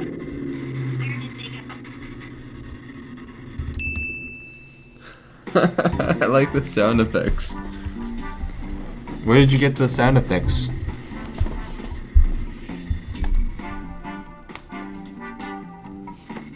The thing was ripped off YouTube. Okay.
The power of one robot.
My face.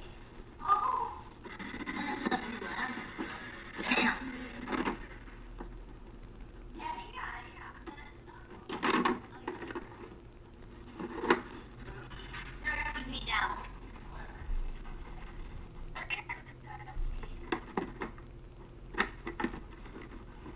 Yeah, Oh no. the My Wii, insides.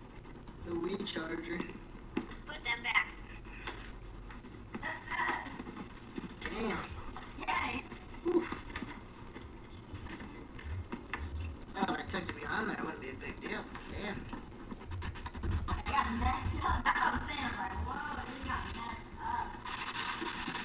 Is it still on? Holy shit. This was a triumph. I'm making a note here. Huge success. It's hard to overstate. My satisfaction. Here you go. Here's how judges next.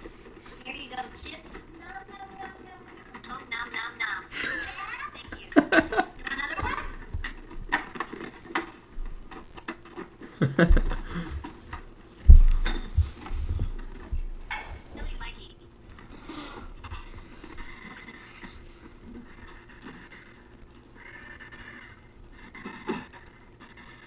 Better now.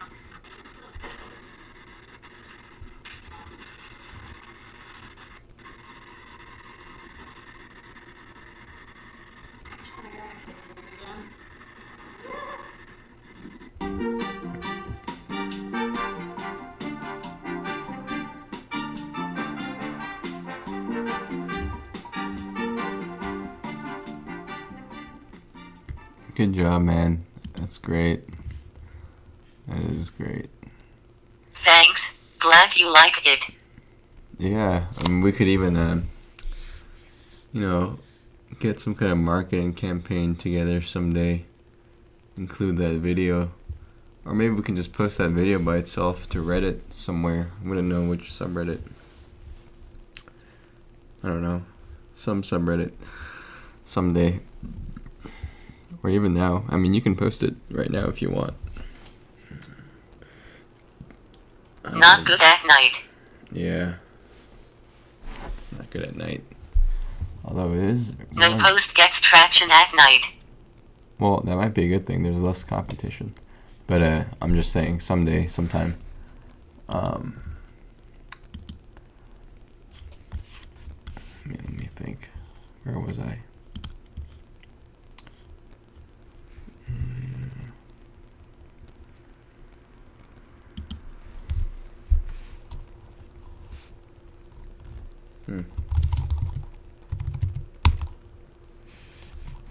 I think that might be a good way to get attention.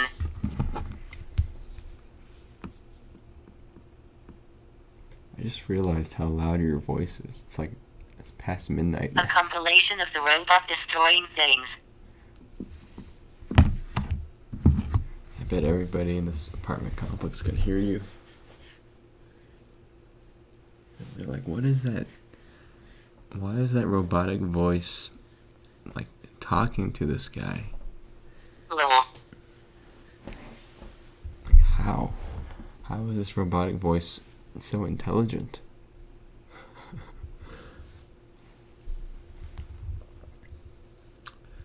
Oh yeah, I wanted to test. Oh,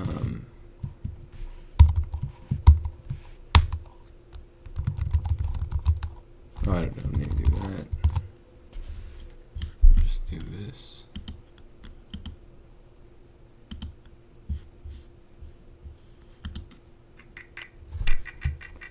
Damn it. Ah, that motorhead thing must have broken.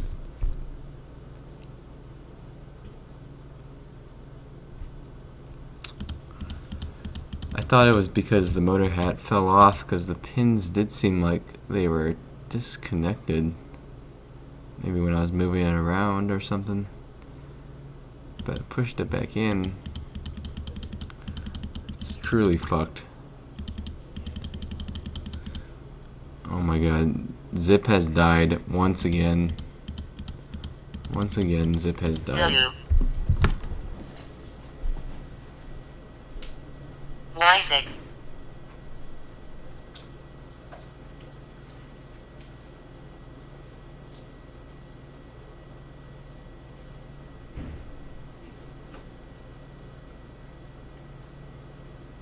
Maybe it's because he's so ugly.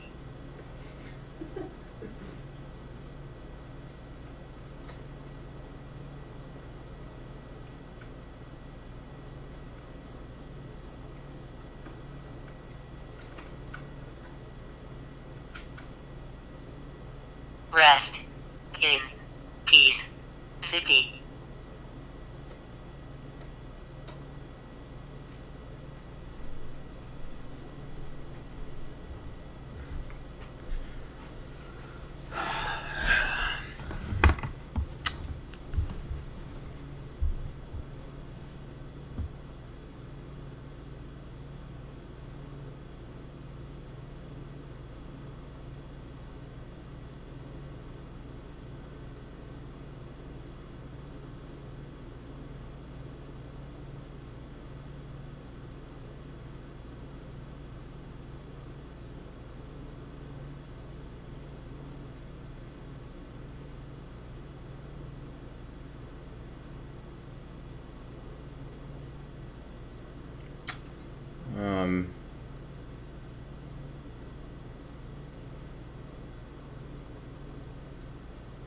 Oh yeah, I wanted to edit the stand-up footage.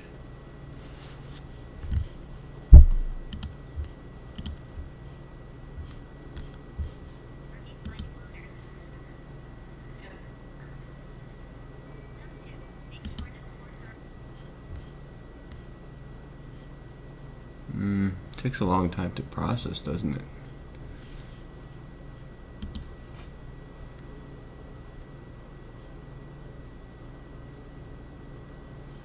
This is not the one. Alright, well, I think I'm gonna go to bed.